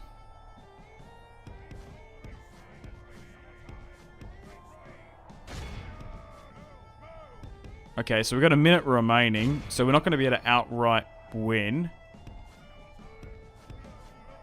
I hope I'm right. I should be. We're defending, so it's either going to end in a draw or a win. I don't know how it calculates it. Okay, clear victory. 744. We've got 320 remaining. They've only got 600. Nice. Okay, we're going to be able to throw them back. Now, obviously, we just want to try and get rid of them, but we're going to ransom them and do the right Christian thing. Okay, now they're going to attack us in the north. So we defended Troyes, and now Reginald Manny has to deal with another army. Another captain, which is interesting. We have slightly more men here, only outnumbered by 100. And looking at the army comp as well, it's slightly better. Less archers, more infantry though. Alright, so we'll play this one against Captain Manfred. Reginald Mary, a random princeling brought in. And I wonder if the HRE is going to think twice. We also might need to move some units from the borders. The border territories in the far west in France that are just helping out with public order. Alright, we might need to get Reginald to charge out, to be honest. We do have 11 units. Making sure that Ram didn't attack the gateway really worked. Damn. Shame it's the same castle we're defending. But this is massive. Hopefully we can push them back for another 10 turns of peace, but we'll see how we go. It was literally like 10 turns as well. They attacked us when they were probably going to receive like no hostile activities for doing so. We'll see at the top of the turn if the Pope is going to ask them for peace, but I don't know, I feel like he's a bit biased.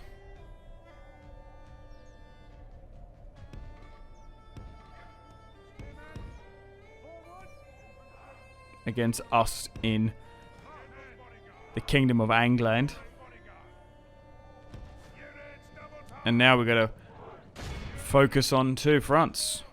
We've got this war brewing with the Holy Roman Empire. Not so holy, or not so Roman at the end of the day. And we're drawing up invasion plans for southern Iberia.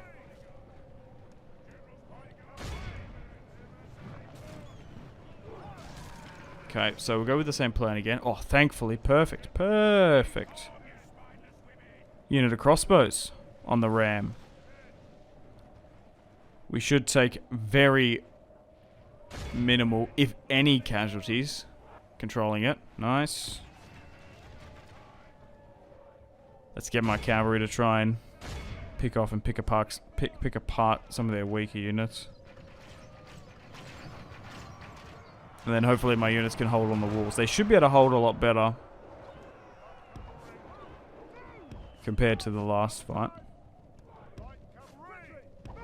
But 4,000 Germans come in.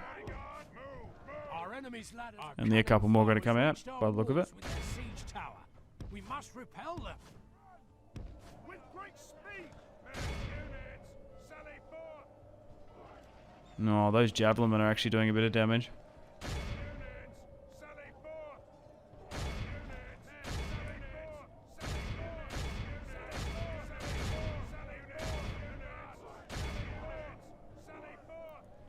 Jeez, just need to stop them.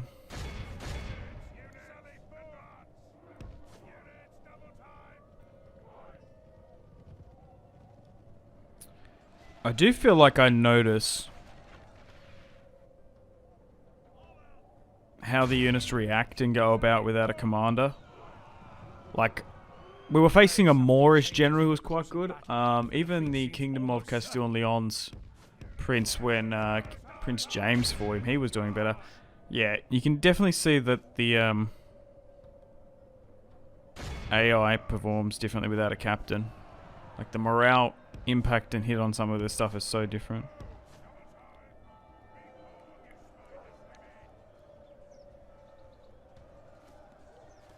Okay, they're up on the walls now. I feel a little bit more confident to hold than we did before. But not having archers is a problem. Okay. So we've got these guys on the gateway. Just in case. I don't think they're going to be able to run a unit over and open it up. But we'll see. Okay, so it's about 80% in their favour still, so I feel a little bit more confident because we have like 500 more troops since the last battle. But if we can win 2 glorious victories against the HRE, the first war no one exchanged casualties. This time around, if we can destroy 2 full stacks, that might soften their invasion.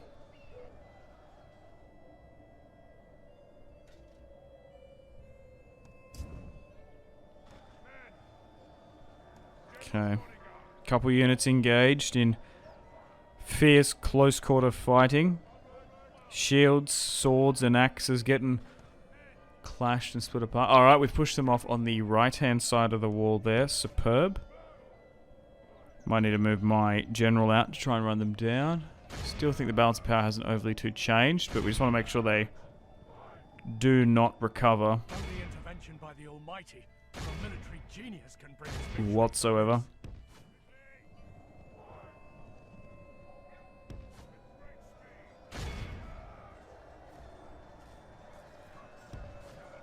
Okay, it's just this left-hand side now. Oh, nice, we won. Oh my god. We actually might win this one outright. Compared to...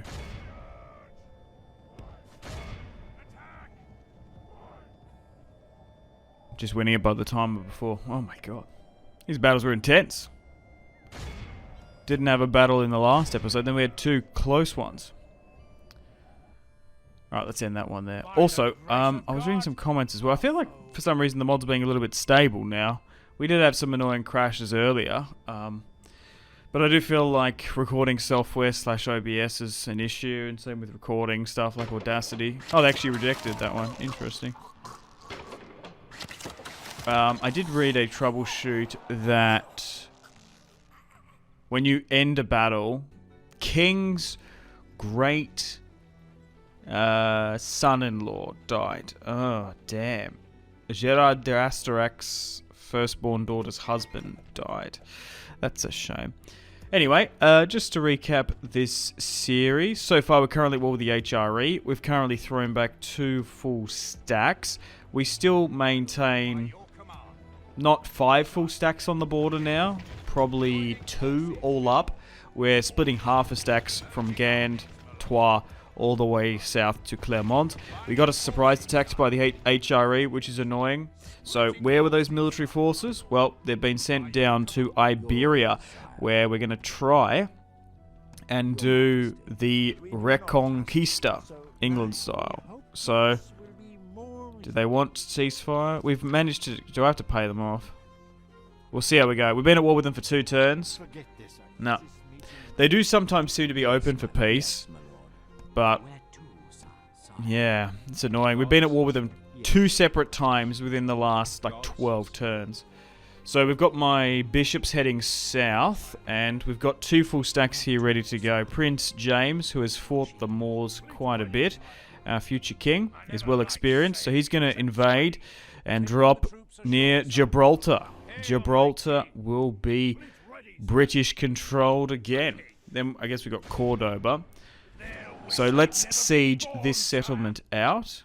Now, I think going for like these 3 cluster of settlements would be good.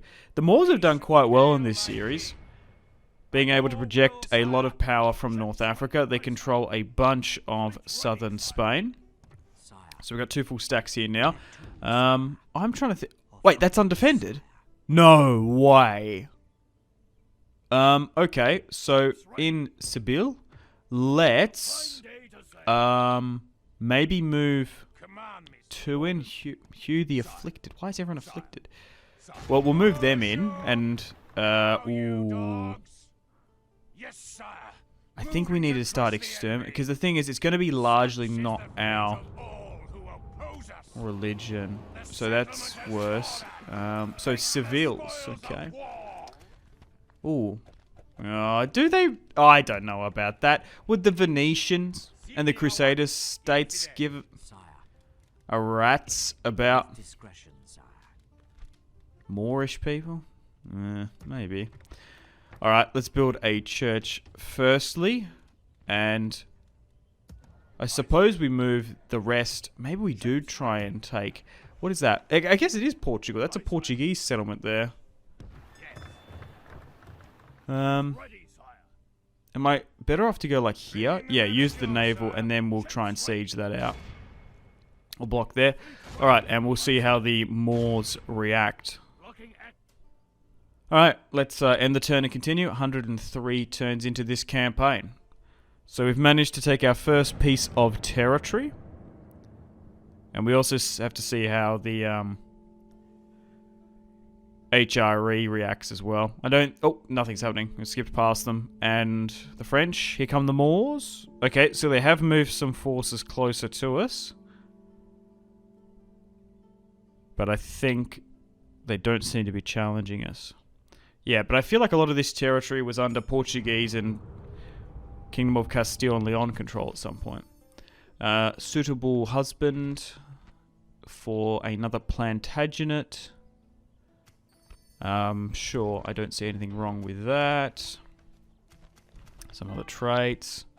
So many notifications. We don't need to see all them. Aubrey, interesting name. Let's move you to London, and we'll try and move the rest of the generals to Paris as well. Right, we'll siege this one out. Okay.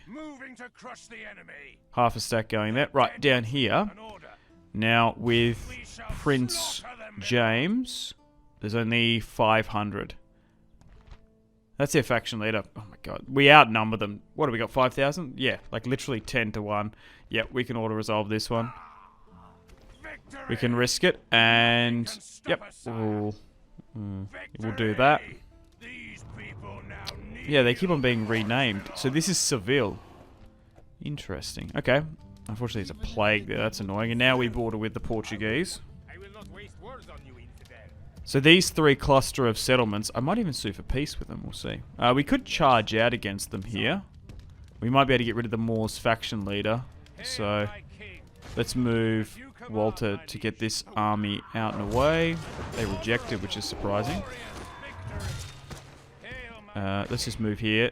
Yes, hail my king. Command, And, sire. yep, They'll wish they'd with never been born, over-resounding sire. force.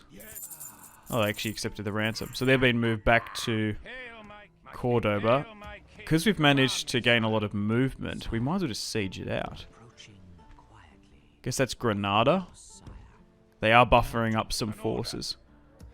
Because we had some spies and intel over there before that they weren't as strong. So let's Sire. siege Moving to crush the Cordoba. enemy. Besieging the cowards, And liege. what I could do is maybe... Hang on. Hail my king. Yes.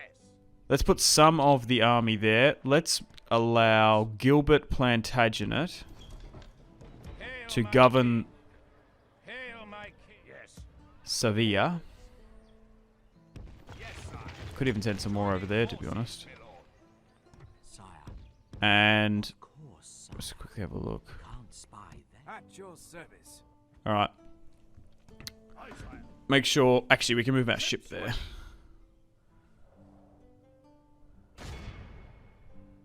We could actually block that port, potentially. Let's make sure we build a church. Make sure those religious buildings get built. Alright. Where are those priests coming in? Yes, sir. Full sails. Okay, they're only a turn away. Up that course. Right, Hail let's my move king. Walter over to Hail my Cordoba. king. He By can your join the will, siege, build sire, some we equipment. shall engage. Laying siege, noble, by your command. And I'll keep an eye on the public order now that we've moved Gilbert Plantagenet in. Or Gilbert. If he's French. Let's convert this to a... Yeah, we don't need a castle down here. A lot of this coastal stuff can probably be settlements. Sire. Yep, still at war with the Moors and the HRE. Kaiser's forgiveness. Bro, they still don't want a ceasefire, what? Hardly worth the time. Okay, back down here in Iberia. Still building that siege equipment. In Cordoba. And we might play the battle at the start of the next term. Alright, 105 turns in. The siege equipment is now being built. Let's have the siege of Cordoba. 1184 AD. We're going to continually try to negotiate with the HRE. After destroying two full stacks of theirs. Oh, they're still not interested in peace. Even with a bunch of our generous negotiations. That's annoying. Command me, sire. Alright, back down south we can deal with the Moors now. So, Yes. I'm trying to think which... I think I play this one. Because we haven't fought a battle in this incursion. We've fought a battle against the Moors before. My lord. Um, Command me, sire. Your will, sire. we Joining the other could... side. Yes. An order, my lord. My king. Your will, sire. maybe do this. And then... Command me, sire. They'll It might wish free they'd up more never been units. born, sire. There we go. Okay, so that is their faction leader. Pretty decent army inside as well. The Emir, 28. 4-star commander. Show no Yep, that is mercy. their faction leader. Kill them all. We do outnumber him quite a bit. They've got 900. We have 3,500. But here we go. The first offensive siege in this Moorish invasion. Let the boy win his spurs. King Edward III, King of England, at the Battle of Cressy. Cressy. Men, on my orders. There's a place in Tassie called Cressy. That's why I said it. Alright, let's get this underway.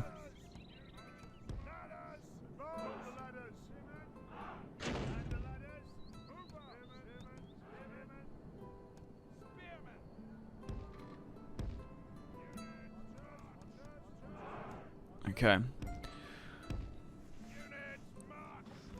So still operating with mostly a tier 1 army here, but it is going to be able to hold its own a lot better in these style of offensive sieges because we've got gold to silver armor plating. Alright, let's give out some orders. Now, this is quite a big city, and there's a faction leader inside. We do have additional reinforcements coming up with their own siege equipment, so they can go from the other side. But here we go. The Reconquista is well and truly underway. Now, once I basically just want to try and grab this small cluster of Moorish forces on the coast, because that's where a lot of their economical power is going to drive from. I'm more than happy to potentially sue for peace with the Moors. I feel like in an invasion into their North African territories is going to be a bit of a bigger task, particularly like navally, and it's their home core territory. We could potentially call a crusade, and also we could get a jihad called on us as well. Maybe if we go into North Africa, potentially. We'll see how we go. But Prince John, the illegitimate, is well and truly earning his spurs in this series. He's been our best general so far. Maybe because he's illegitimate, he's trying to prove his worth too much. Went on crusade, didn't arrive in time. Attacked the Spanish capital, killed the prince, crushed some Moors on the way back. Set up a really good game plan to take Toulouse from Aragon.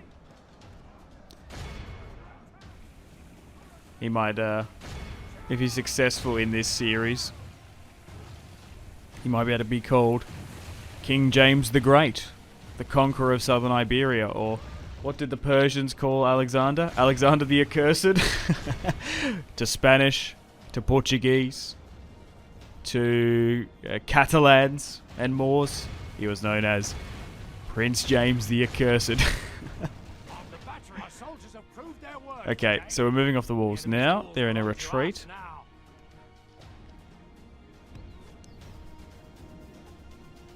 We should be able to wrap up this siege quite well. We just outnumber them so much.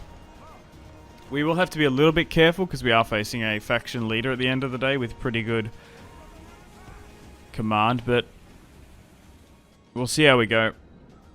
We should be able to successfully push through the city streets.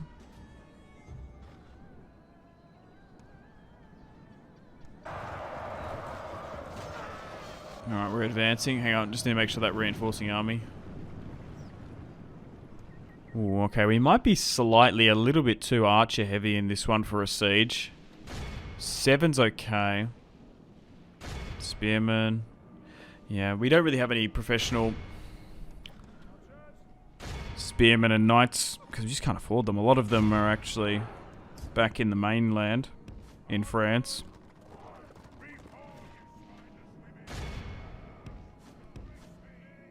Okay, maybe I need to move the prince up a bit. He's actually got 2 gold chevrons because he's been in so many fights. It's kind of crazy. Our men are winning the battle. Now, hopefully, what this will do is it will inspire the other Iberian kingdoms of Spain and Portugal. I use Spain and Kingdom of Castile and Leon interchangeably. It's a bit of a mouthful. I could just say Leon, I guess. But, yeah, to pick apart some of that more northern territory. Like, they even have Valencia still. Because after this, we're going to have to probably consolidate and hold. And all my infantry is routing. What is happening? James only got caught there. Yikes. Victory will be ours. My infantry just got crushed. To be fair, when we fought the Moors on the open field, I was actually quite impressed of overall how strong their unit roster was. I reckon the Moors are probably pretty underrated in this. Eastern faction's always quite good because they don't have to worry about the Pope.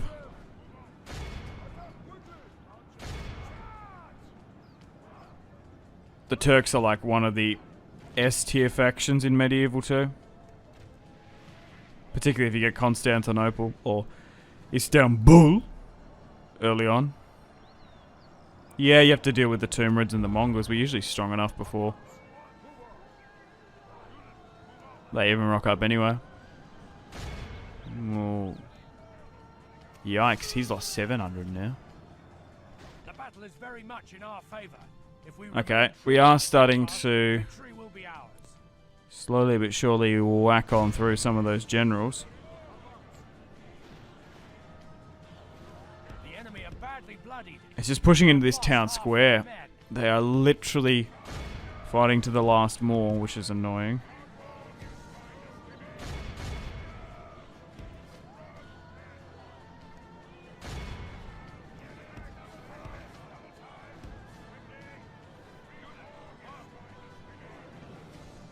Oh my god.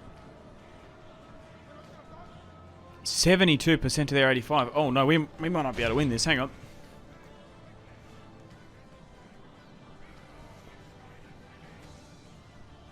This is so close. This is going to be a glorious victory if we can pull it off, or we've just thrown.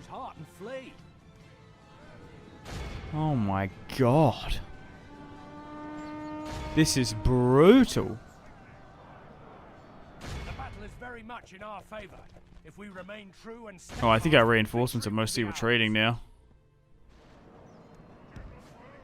It's these infantry, man. Yeah, they've lost 1,000 easy. Our men are in command of the city. Well, at least we get It could their have been capital. we that were slain and defeated on the field. I think Cordoba is actually their capital, funnily enough. And delivered us victory. Nice, we got... Oh my god, we lost 2,000 after all that. We're going to be leaving with just over 1,000 remaining. Yikes. Oh my god. Oh, what is happening, man? Oh, that's so annoying. Well, we had to redo the battle. Thankfully we didn't lose anyone. We did win, but the casualties aren't going to be reflected. Yeah, I don't know. I don't know what to say.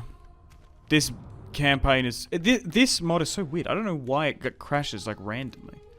Moors. Oh no, we're currently sieging it. We've taken Sevilles. We're about to take Lisbon on the west coast there. We're sieging them out. We're going to be able to move additional reinforcements over there, so we're going to have to deal with that. And we currently have... Oh, hang on. Have we been ambushed here? Heir to the Empire. Interesting. Is this like Granada? Alright, we'll manually fight this one. And... Okay, so I was going to say we're going to have the Siege of Granada, but actually, it's going to be an open field battle. Okay. So, hope you guys are still enjoying this series. We've been playing it for a couple of weeks now. I'm absolutely loving every single day hopping on and recording this series. It's been so much fun, and you guys have been, as the weeks have gone on, it's kind of been crazy. How incredible the support has been. I think it's just because a lot of people are craving Medieval 2 at the moment. They're craving older historical Total Wars, which is nice. But yeah, this has definitely spurred me on to do more Medieval 2 SSHIP campaigns, because it is a new, complete experience for me. And I haven't done actually too many normal stainless steel campaigns, and this seems to be a lot better. The only criticism I have is, for some reason, this mod is just a little bit unstable. It's very weird with like recording software. I've never had this much issues. I think it's because of just how the mod is. I think what it is, for example, vanilla Medieval 2 is like super stable to record, but I think it's just the way they launch it, and then recording on top of it is just a bit weird. Anyway, we'll try and rush this first initial army, get rid of the captain or general here, and then we only have to deal with one more. But I have been reading a lot of your comments over the past couple of weeks. I have been getting comments about feedback and suggestions that are... I think it was like... I read this long post about like, oh, you need roads, you need farms, you need all these buildings and stuff. And I feel like when people comment about advice, unless you're specifically talking about SSHIP, don't bother. Because like all that feedback was like for vanilla Medieval 2. This is so vastly different. It costs so much money. It's like, yeah, build roads and farms. That's a fantastic Medieval 2 advice. but like it's nearly 10 times, 8 times the cost. You eventually want to try and get it. But the best way I found at the moment is putting money into soldiers and then getting settlements is the best way. So when I'm asking for feedback and suggestions, I'm really asking for SSHIP. Not even stainless steel, just like this. People that have played it quite a bit. We have slowly been upgrading the armor of our units, which is good. We're still fighting with pretty tier 1 units, but that's fine because units are so expensive and they still seem to be performing quite well. Some people are like, oh, get better quality units, get knights and stuff. It's like, they're so expensive. They seem to be performing okay the way we use them. Yeah, they take high casualties here and there, but I feel like it's people just... I don't mind backseat gaming. I don't really care. It's like, whatever, you can say whatever you want. But it's like, oh, you're actually not saying any helpful information at all. Unless you're specifically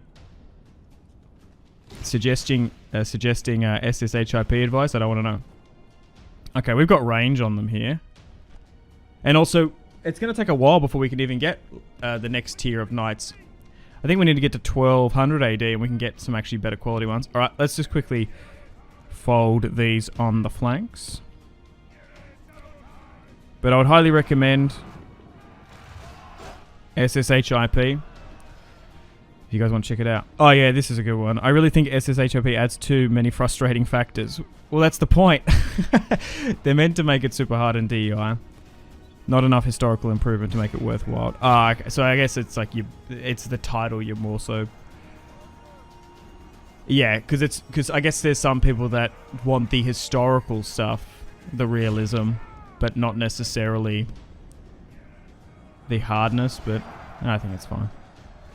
Alright, they're charging here. 2518. But so far, Prince John, the illegitimate, is earning himself to be potentially the next heir and king of this dynasty. Oh, so that was another thing as well. Some people getting... because I do quiz community polls from time to time where I just get a bunch of them. I usually just do them in one big bulk and then pump them all in. But I misclicked on one. And it was the question for the... how long was the 1100 years war? And I put all the information. I know that it's 11 it's 116, but I accidentally clicked 145. So because I do them in bulk, I guess there's always a chance that they're wrong, but yeah, my bad. Just because it was a misclick. It's because I do so many of them. They're occasionally wrong, but a lot of people in the community were able to point it out, which is fine. The battle is very much in our favor.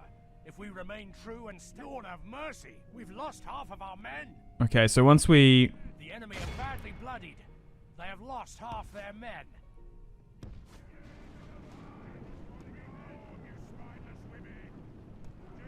Can smash these armies.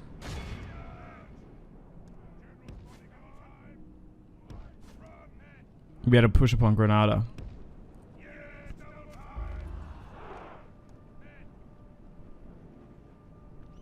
Nice. Let's just try and run down as many of them as we can. Oh yeah, and then there was this comment, and sometimes the quizzes.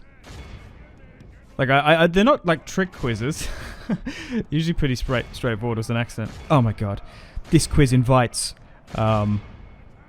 wrong information. Is this trying to engagement farm this YouTube channel? Disgraceful. And it's like, dude, relax. Don't be so cynical. I made a mistake. Yikes. All of Christendom will be awed by the victory we have won here. But it's great that people sort of picked it out. Because I don't know if you don't know, when you pump into community polls, you have to click which one is the right answer for it to pop up. But I guess like it gives it like a verified tick, so it like made it think that it was. Anyway. And sometimes the wording of the quizzes are weird. Some people think they're trick questions and whatnot. But no, they're not. Alright, so Damn it. We didn't get rid of enough of them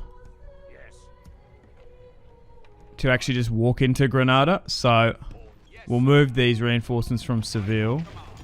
Oh no, this isn't Seville's. It's that's... Well, it's like... I guess it is Seville. Because Sevilla is like the football team, isn't it?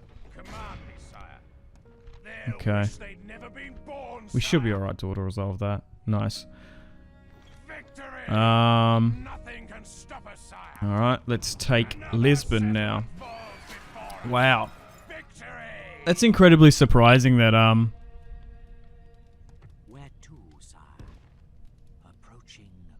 Portugal actually lost their capital. Yes, my lord. I feel like in this series, the Iberian factions have done absolutely terrible. It's probably not a bad idea to get a diplomat, because now we are starting to entrench ourselves into southern Iberia. We need negotiations, because technically, at the moment, our kingdom is sort of split. We've got the core territory back in the British Isles.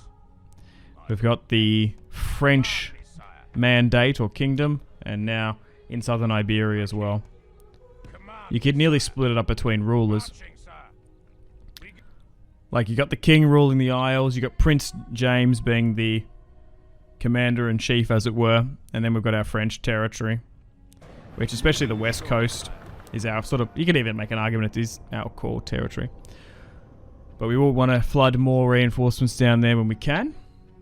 And once we basically rid the Moors from Iberia, I'm sure the Pope's going to be quite happy with me, we can push into North Africa. Still trying to go for those 40 settlements that we need to hit for our victory condition. I think we've already completed our short victory. We want to go for long. We still need Jerusalem. Hey, we've got 20 provinces. Nice. And Paris, which we've got. We need to destroy Scotland, which we've done. We also need to destroy France. But we can do that at a later date. Alright, so we do have some additional reinforcements coming down here in the form of priests. They're going to help us convert some of the populace, because it is very non-Catholic, as it were, down here. Unfortunately, there's a bit of a plague crisis going on. Alright, let's move some additional reinforcements over here.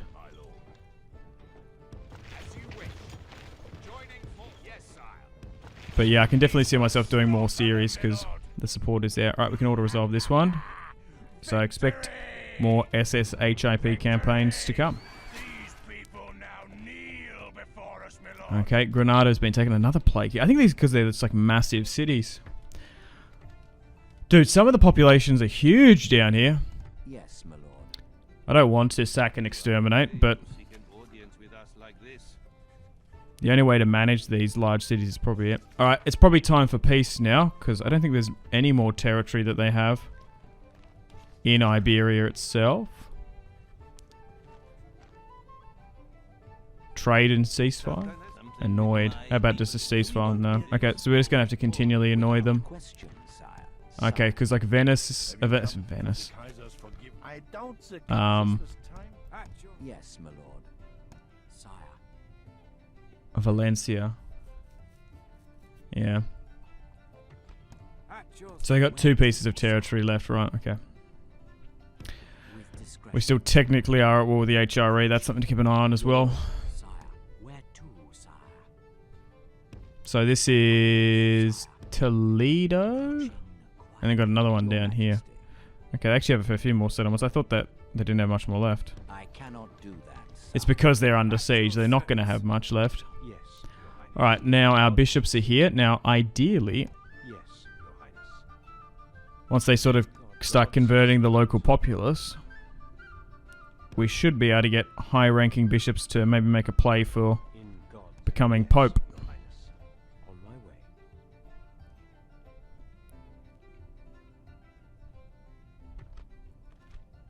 Okay, the population is somewhat stable. 25 regions, so we're just over halfway. Baldwin's 58. Fortunately, his son Walter died of the plague. The De Bleur line is not looking the most healthy. Yeah. Like, the male line is actually not looking too good. Which isn't a bad thing for the Plantagenets that are ruling. So John is like 23. So at the moment, yeah, it's interesting because it goes King Henry, who's 52. It looks like, yeah, even though he's illegitimate, he's still got the heir crown, which I don't know why. He does have a son though. So does that work? I guess it's just up to who has the power in the army, really, and the claim. But if the King Henry, he has a son, James, who's illegitimate, but James gets married to a Danish princess, and then James's son, is that the next in line? Does it skip over him? Or because his father was illegitimate, does therefore make him? I don't know how that works with, like, male preference primogeniture. Or should it just go straight to Henry's brother, who's the next claimant? Because we're still going with male preference. We're not going with female at the moment. We don't need to. I think I'd rather go with a brother than a daughter.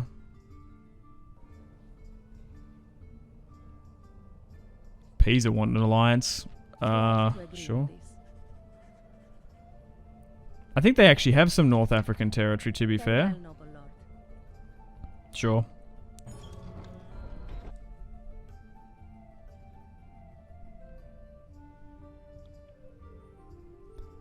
Alright, welcome to the top of the turn. 107 turns in, which is a fair amount. The Pope wants me to go on Crusade. To Poland? What? Is that even Poland, or is that more the Baltic? Bizarre, but it wants King Henry to go. Oh, God. King Henry, who hasn't left London in his whole life. Guy has now come of age. This is Gerard de Rastorec's son. So this is the king's grandson from the French line. One of the famed French generals we adopted. Well, not really brought into the line, but... yeah, he's 53, yikes. Okay, so it looks like the Spanish actually got pushed back from Toledo. I would like to take more territory, but we might just have to hold and consolidate. Because you just lose so many casualties. It's kind of hard. I actually might try and make an alliance with some of these Iberian nations now that we border them. Nice. So Aragon is going to ally with us. I love how they just forgot about that short war we had against them. There was a time when we tried to take Toulouse from them. Hey, and the HRE have sued for peace. Finally. Couple wars against them. Dude, they really came after us a couple episodes ago, but now we've pushed them back. Yeah, I think, like, actually... oh, and then they want an alliance. Oh my God. What a crazy turn of events. Yeah, I feel like if you get a surprise attacked and you don't want to be at war with someone, if you fight defensively and quite passively, just throw them back and you don't just start taking their territory. And if you, like, smash them and humiliate them a bit, you have a really high likelihood of actually making peace. So, spread the word, yeah, but... go on, Chris. I can't believe that he wants the king. The king hasn't fought a single battle ever. He's quite old. Your leader must join. Well, at least he's not going to the Holy Land. I reckon the Baltics slash sort of Eastern Europe there, it's going to be a lot easier for us to carve and take territory. Well, the thing is, I think Poland... no, Poland's Catholic at this point. Why did they get excommunicated? I don't even know who this current Pope is. Like, what allegiance does he have? Well, anyway, we're going to have to... well, now we've made peace with the HRE, so that's good. We're currently under the reign of King Henry the Magnificent. He has been such an awesome king. Obviously, his father united the British Isles, and under his reign, conquered France, pushed them back to a one settlement faction, and after sending his son, Prince James, the Chad, although most call him the illegitimate, has now carved himself a kingdom in southern Iberia. But Henry, after being forced by the Pope, 50 years of age, nearly heading towards retirement. Oh, we've been intercepted. Well, we'll fight this one. Anyway, he's going to Poland. I think it's more closer to the Baltic, or is it? Or it might be sort of that Prussian Danzig territory or whatever. Okay, well, yikes. We're actually outnumbered here by about 700. I actually might attack the tactical retreat. Oh, and we've been pushed. Oh, okay. Well, that makes a difference. That's a pretty good army. Alright, so we've taken 5 settlements from the Moors. I think there's 2 maybe left settlements, we'll see. Aragon has pushed south, we've got an alliance with them. Portugal lost Lisbon. We actually own Lisbon now, which is hilarious. And we're sort of on an uneasy footing. Okay, so they're attacking me. Now, thankfully, there's no general commanding this. And Prince James has been so good. Alright, bunch of archers in this build. Some crossbows. Infantry's fine. So what we'll do is we'll make a defensive position. Sit back. And we'll put some units on the flanks so we can fold them if need be.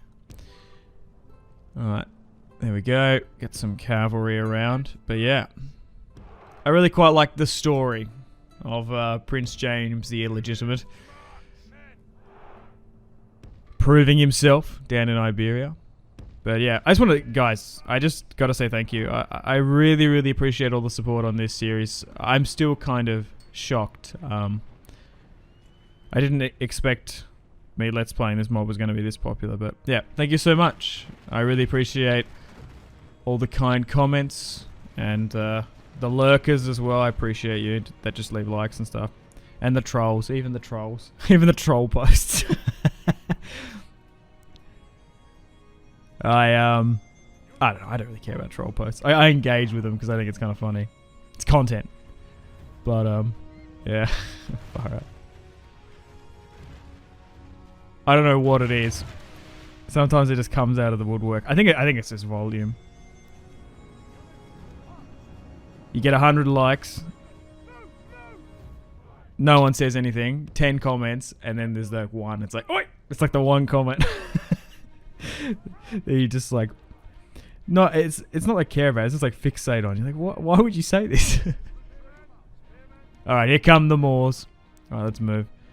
But yeah, I'm in a really good mood. I think it's the weather. It's nice and warm here in Australia now. I don't think it's sort of a seasonal depression. I don't know. I feel like saying it like that is like a bit harsh, but I definitely, like, energy-wise, feel different when it's like nice and warm and stuff. Oh, it's just so good here.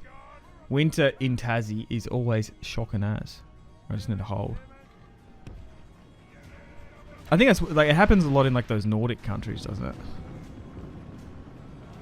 But yeah, I'm in a good spot with my arm at the moment. I'm trying to go on about it. Also, I feel like I can play this as well with one hand. I just feel like the battles are nowhere near as... I just didn't really... I don't know if it's this mod necessarily. I've kind of forgotten. But, like, maybe it is. I think it is the mod. Because there's not as much cavalry, you don't need a micro as hard. Because cavalry is so expensive. The AI nor you tend to deploy it that much.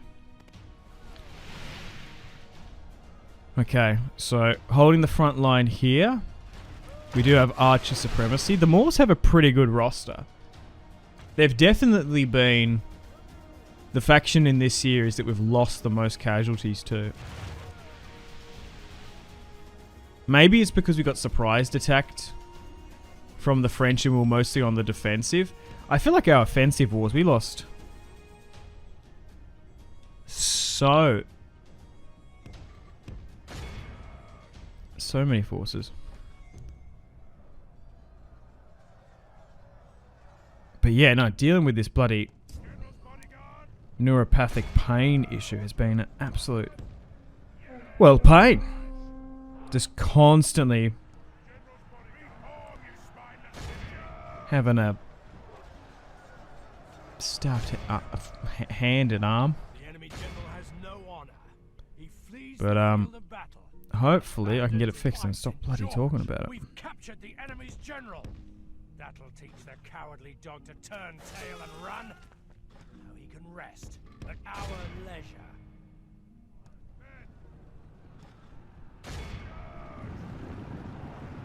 Okay, so some of them are wavering. Oh, now we're broken them, so we can push through here. It's also probably been a good while since I've played Medieval 2. It's been a while since I've played an historical version.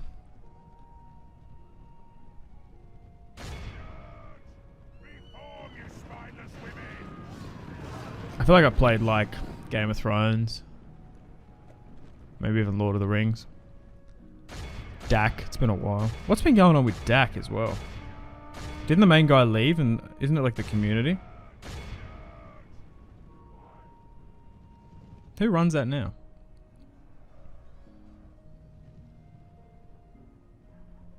Okay.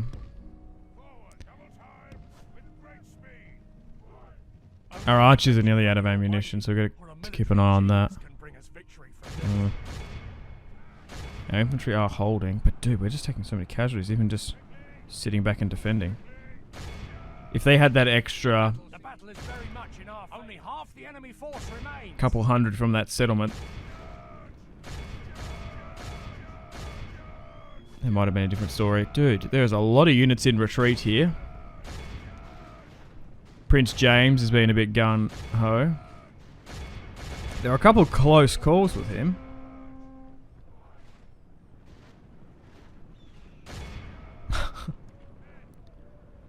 Unbelievable how he nearly got taken out early in the series.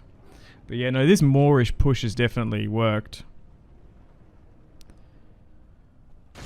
But we're still slowly but surely pushing towards those 40 settlements. But yeah. So far, I'm still enjoying this mod. And with your guys' support, we're definitely going to do more SSHIP, definitely. And probably more Medieval 2 series. Alright, let's just try and run down as many of them as we can.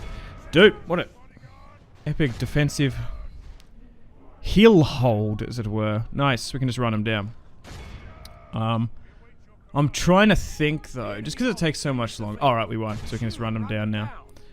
I think if I do a next series, I want to probably do a faction that doesn't have to deal with the Pope. Because having Christendom gang up on you, like what's about to happen to Poland, is something you don't want. So maybe we play as the Romans. Rebuild the Roman Empire.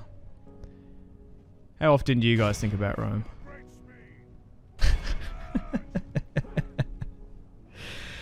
Oh, God. I had someone ask me that recently as a troll. I'm pretty sure.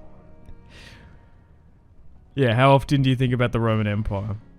I was like, yeah, probably at least once a day.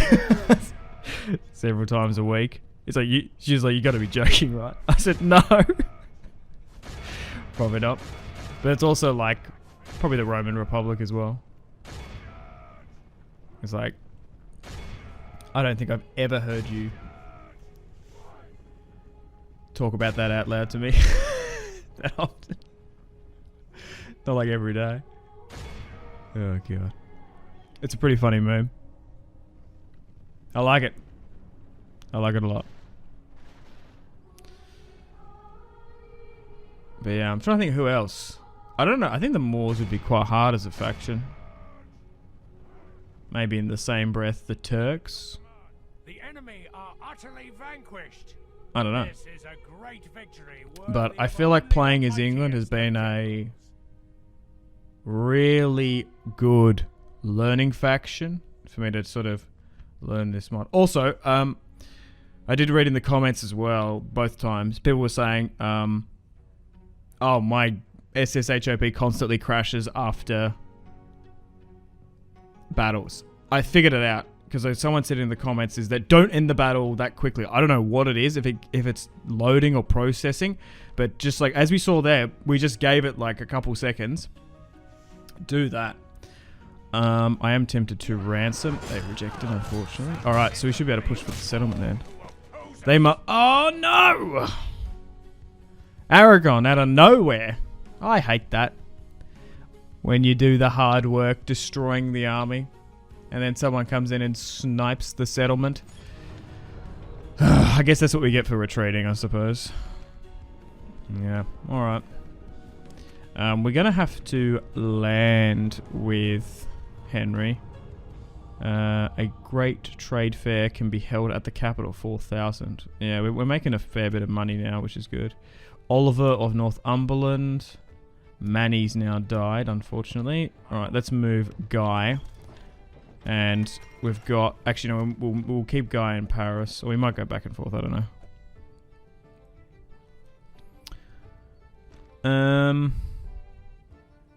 Alrighty then.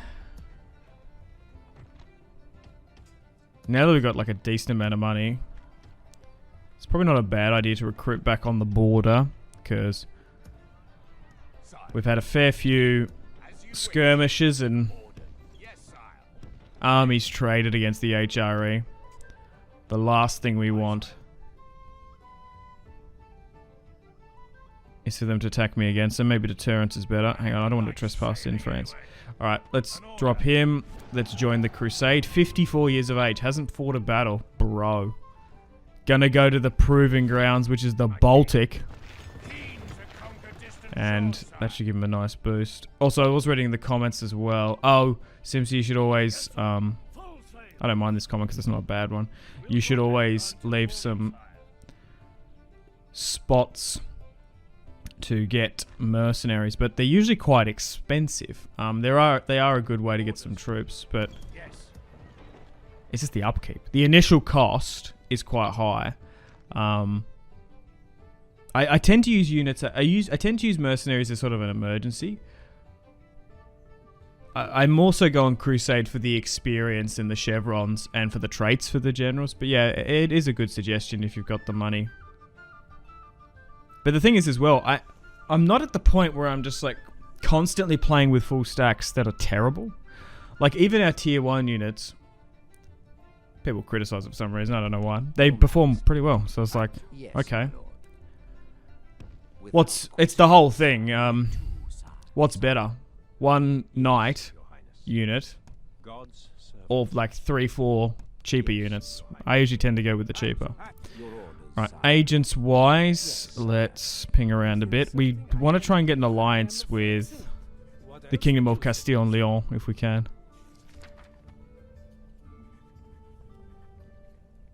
Just as a deterrent. Same with those forces on the border. Okay. Because we're getting to a point where we might be taking former...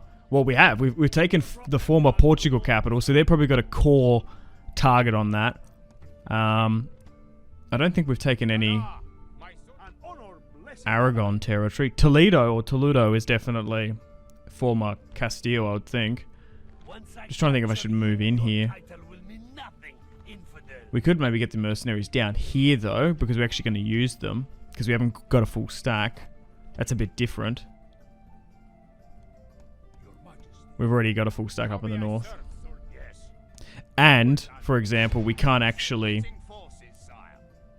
recruit down here. And especially Toledo is such a big city. It's actually probably the biggest castle we're going to siege ever. Alright, sieging out Toledo. Yeah, I don't think there's a point of helping out Aragon take that settlement. I think we're better off going for Toledo just in case the Kingdom of Castile and Leon come over here and attack. So we've still got 748 turns. Oh my god. Has anyone actually got to that? Has anyone done a campaign that's like 600? That'd be kind of crazy. Yeah, it's a shame one of the Plantagenet boys is gone.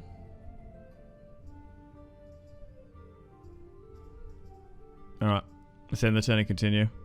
Oh, we're hemorrhaging a bit of cash. Maybe it was because of those mercenaries, maybe.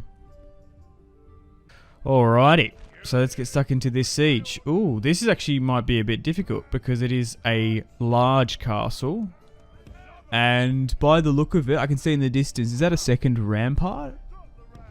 Okay, hang on. We might need to bring up 2 battering rams. So, once we take this settlement, this should be the last of the Moors in Iberia. We're only at war with the Moors and Poland. They got excommunicated. The Pope called a crusade on them. Naval. So we're going to have to deal with that as well. So we might be able to take some Polish territory here today. We'll just have to see how we go. But if not, we should be able to go full Teutonic Order on some of those Baltic Eastern pagans, because a lot of them actually don't follow Catholicism. It's just so much easier if you're playing as a Catholic faction to go after non-Catholic factions. Just as England, we're on the other side of the map, so it's a little bit hard to get to them. Obviously, it's not really that much of an issue in vanilla, because you tend to get excommunicated back and forth and usually fine. So this is going to be a quite big and large and difficult siege. We've got a lot of archers, so we're going to be able to arc our shots up and over. Got some auxiliaries. Some Berber Moors helping us out. Berbers. Where are they from again? North Africa? Ah, that's kind of cool. Helping us out in this one. Okay, we're up on the walls, and we'll try and put our archers there so they can shoot down. They got a lot of cavalry. Oh, no! Oh, no, that's good. I thought it was an archer unit. But still striving for those long victory conditions. 40 regions, which is easier said than done. It's been quite a long series, but I don't mind doing long series from time to time. I like to try and keep them short and sweet. But I'm really enjoying this campaign. I'm having so much fun. But a word of advice: this campaign, SSHIP, is very, very long. I like it. It's a weird sort of long though as well, because I'm trying to think. It's not as sort of long as Third Age and DAC, but it's nowhere near as long as DEI or 1100 AD, even that. It's a good mixture. But I can definitely see myself doing more on this campaign. But I'm still very much thinking about who to play next. Because there's some crazy stuff that happens here and there, but we've sort of gotten past the sort of existential threat bit. Do you know, the thing is, I've talked about this plenty of times in campaigns. I feel like in your Total War campaign, there's flashpoints, right? There's literally like make or break points in your campaign. And if you lose those inflection point, I don't know what word I'm trying to say. Those like crucial points, if you lose them, the campaign's like starved.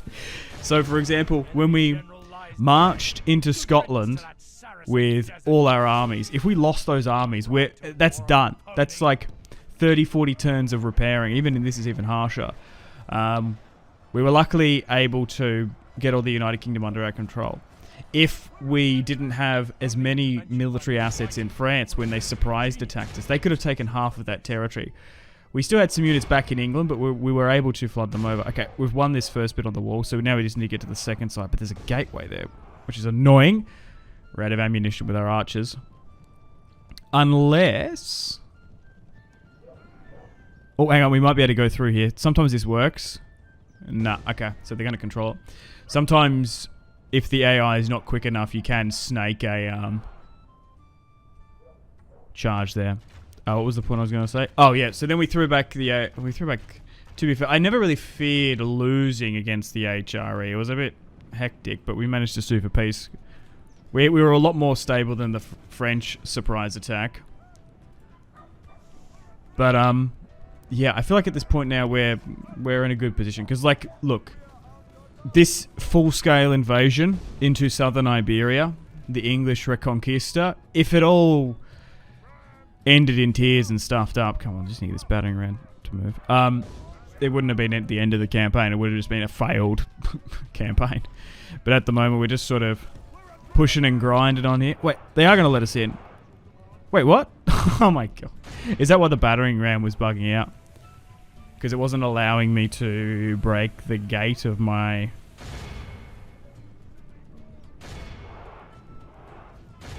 my own gate, I guess. Yeah, I don't think a battering ram can be broken when you control it. Interesting. Oh, even this little bit here. Dude. I actually think Moorish castles actually can be a little bit tricky to take. Alright, we're surging through here now. Nicely done. There's so much cavalry, bro. Alright. My lord, only half our force remains. I'm gonna get my...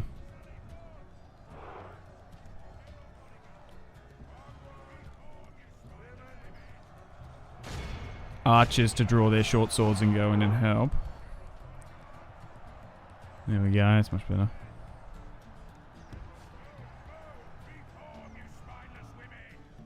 Because... I just think we just need to flood against this cavalry.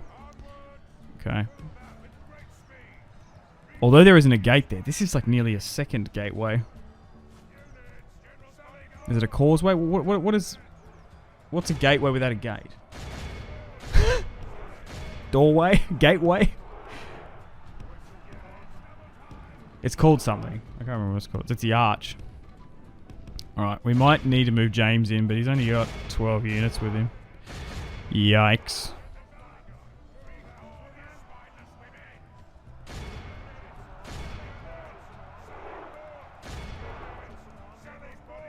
Just move him up for support, dude. My units are exhausted. The enemy are badly bloodied. They have lost half their men.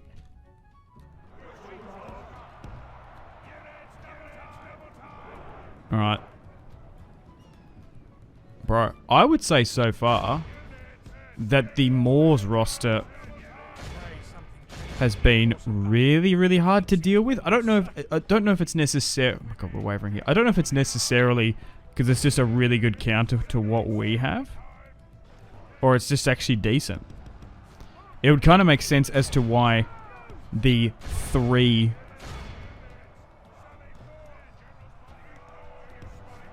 Iberian Catholic factions couldn't actually deal with the Reconquista. Yeah, let me know. I'm actually just like curious. In your campaigns, if you guys have played hundreds of turns, does the Iberian faction AI, like the Catholic ones, does it tend to not win this war? Or like, they've lost so much territory, it's actually kind of a joke. Or maybe it's sensible and realistic, I don't know. Like, they've got so much territory in North Africa, that's not really threatened. Or to be fair, they did lose Tunisia to, the Pisans. Pisans? People from Pisa. Alright. Okay. We're going to get a close victory there, but we lost a lot of units there. Oh, God, it's just because of the bloody settlement. Let anyone who has zeal for God come with me. Let us fight for our brothers. Let heavens will be... Wait. Let heavens will be done? What the... Such is the fate of all who oppose us. Victory! And now we have Toledo under our control. Yeah, I feel like the Kingdom of Castile and Leon should have had that. Dude, 6-star commander. Dislikes the Moors. 11 battles. Okay, so... The Moors do have an army in the south. We're 110 turns in. 1186 AD. Maybe we should negotiate with them. Would you be interested in peace? No, rejected. How about for trade? Not interested. Because I think they could very well not have any more territory. Portugal's angry with me. I don't know why Portugal.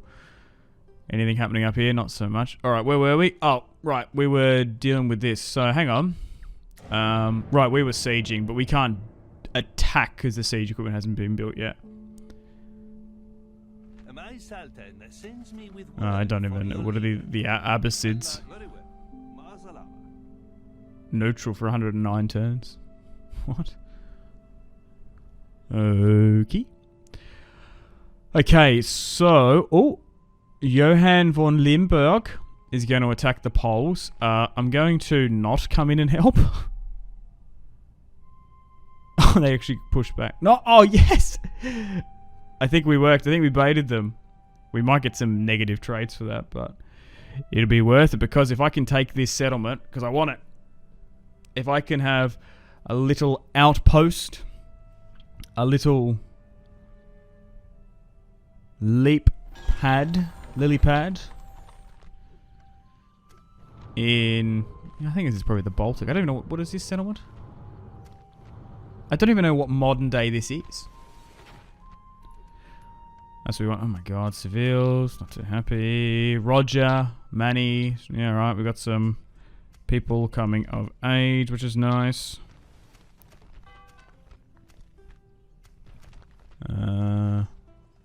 Okay, so he's... Oh, right, so...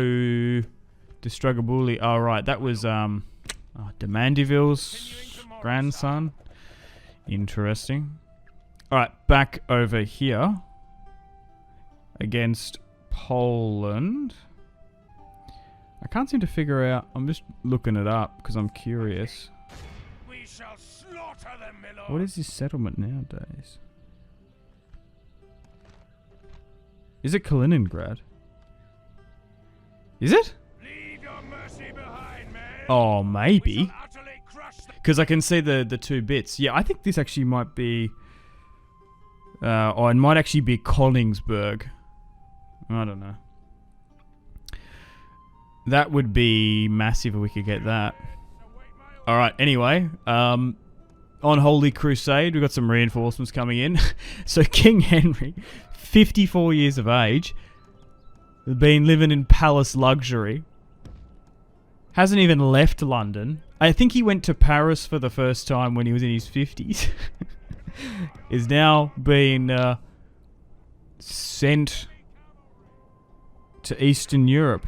Now he's going to have a bit of a spring in his step. Would you believe it? Ah! Why have I not been in battle before? Well, it's because he's been governing. Oh my god, the city's actually been damaged there. I feel bad for the Poles. Yeah, this just shows as to why I don't want to be excommunicated in this mod. Especially on the harder difficulties. It's basically a death sentence. As you tend to not go through kings although too much. But here is the Polish roster. And I suppose the HRE is going to push from the east. Hungary from the south. So we're sort of pushing and going after Poland here. I don't think we're going into Denmark or Norway. We still got that alliance. Well, the prince is married. Prince James, although illegitimate, is married to a Dane. Our future king could be Danish. Oh, did that? Oh, hang on. It allowed me to put the ladder there, but it actually bugged. Huh, okay. Kind of makes sense. It's not really that structurally sound. But thankfully, the Pope didn't call a crusade in the Far East. The Middle East, the Levant area. That could have been an issue. Most definitely.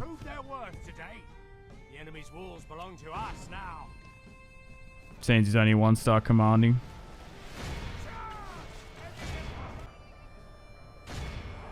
Alright, we're slowly but surely working our way and flooding through these Polish streets. I actually think Poland would be probably pretty hard as a campaign, because you're sort of sandwiched between the HRE. You can't really go north too much, and you got heaps of pagan and other non-Catholic factions to your east. That the thing is like in many, there's sort of a bit of a settlement disparage difference in medieval too. Like those sort of coastal Mediterranean, eastern Med territory around North Africa, Italy, Greece, Anatolia is just so much more valuable, like, than some of that landlocked North and Eastern European territory. So I reckon even if you push that far, it's probably not worth it. Financially speaking. Okay, so we're coming on in. I haven't really seen that much additional Polish reinforcements. Or allied coming in. Oh, nice. 3 minutes remaining as we initiate the countdown. Oh wow, pretty good siege. 2 times around.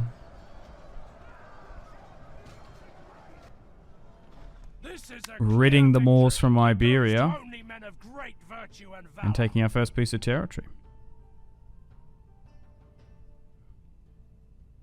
Oh my god, they somehow lost. Yeah, so Pisa and the HRE come in. Oh my god, we outnumbered them so much. Gebhard von Schlesien. Oh my god. Podesta du Delmont. Oh god. Butchered. Alright. Just want to give it a moment here. Whoever said this in chat and in the comments, legend. Because it seems to work. If you just sort of hold here, it's probably interesting to read the stats anyway, if you're curious. Some of my units got healed.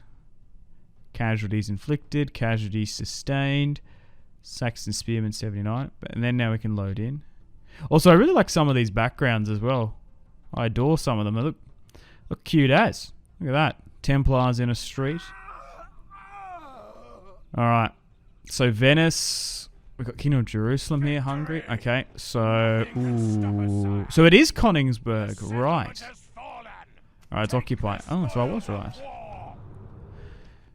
I do like how it changes the names as well.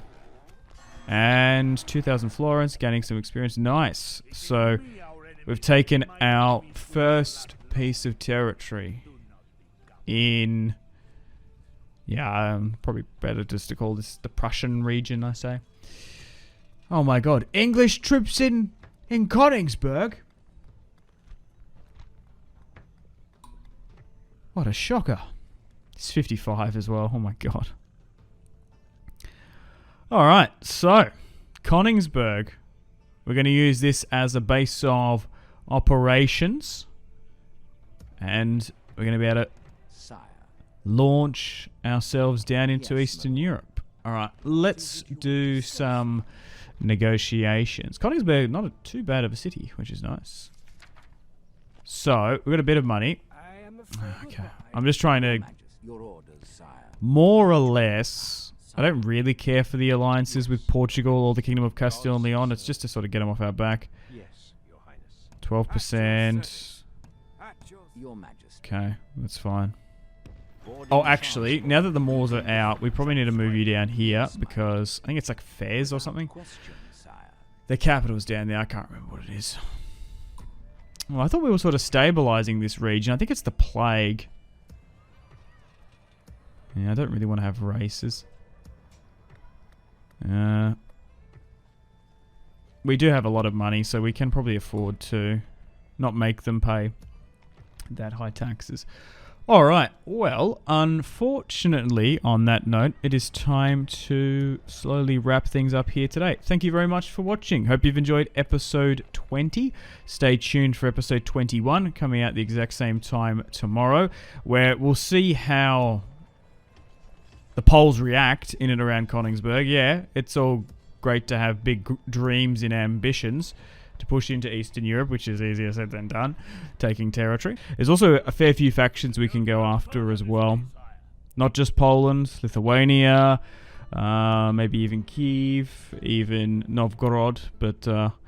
We shall see. We just need those territories. Okay, so there's a papal election. Oh, here we go. I guess we go with the HRE, our ally. A new era for the papacy. And Francis the Peaceful from Jerusalem got the majority of the vote. Is that because they have like 5 cardinals? Because they're actively converting and working? I guess. Alright. Unfortunately, Eustace de Bleu passed away. Oh, that's a shame. That's one of Stefan's sons. And he only had daughters, so the line is broken through him.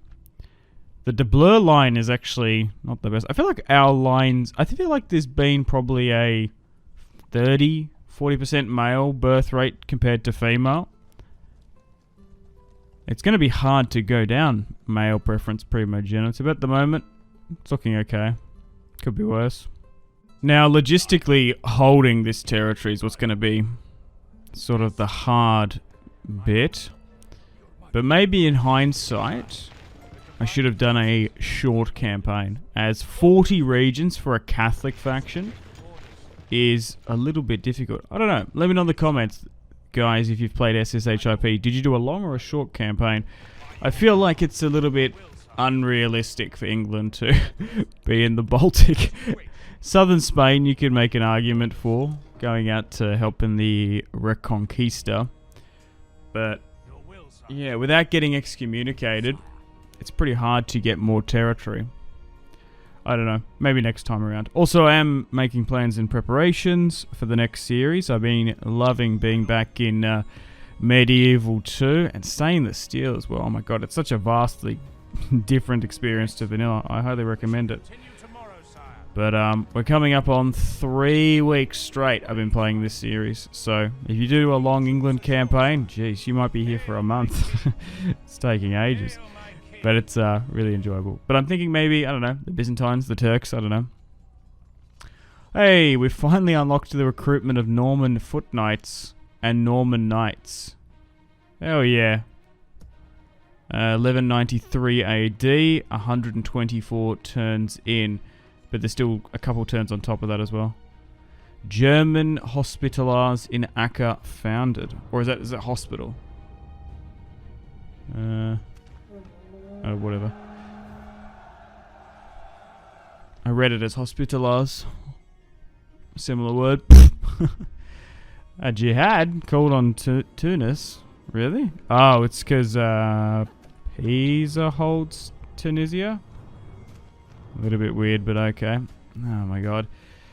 Plagues and just making the public order and just holding down this territory is something.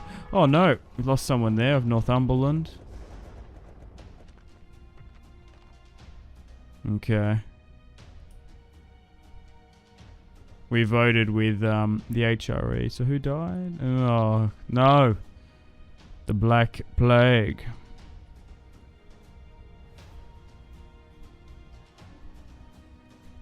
Yeah, we've just got a little bit of lineage troubles.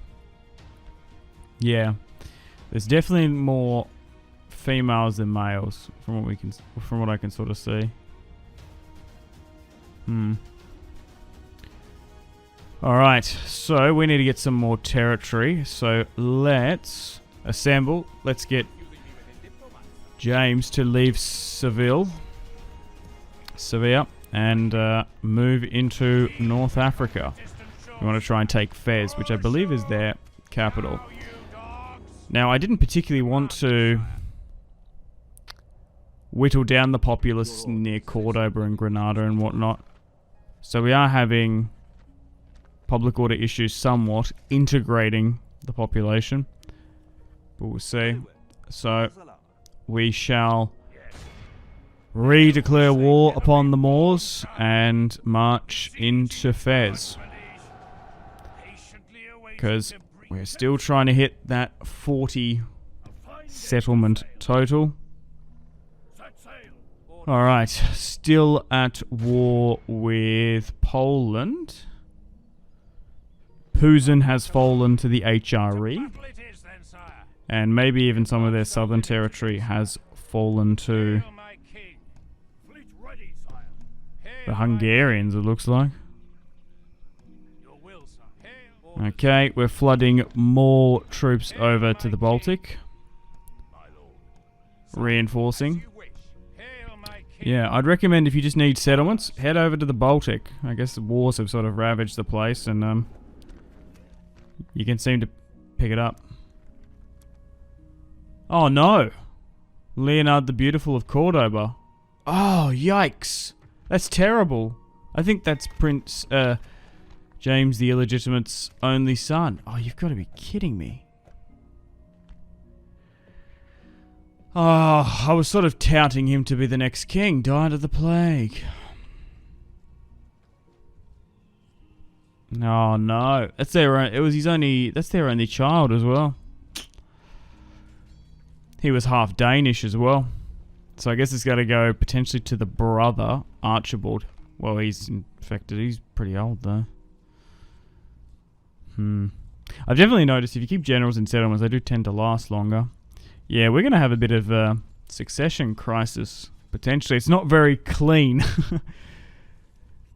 A lot of females, so I think we'll go with male preference primogeniture, and then if we have to go down the female line, we'll see. But Edmund, 49, the king's brother, still at this stage is maintaining a strong claim. He does have a son, Ellis. All right, still sieging out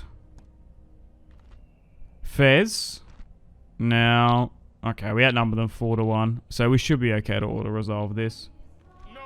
Nice. Yeah, I feel like the balance of power is sometimes deceiving.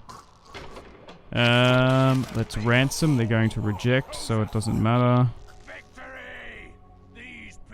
Now,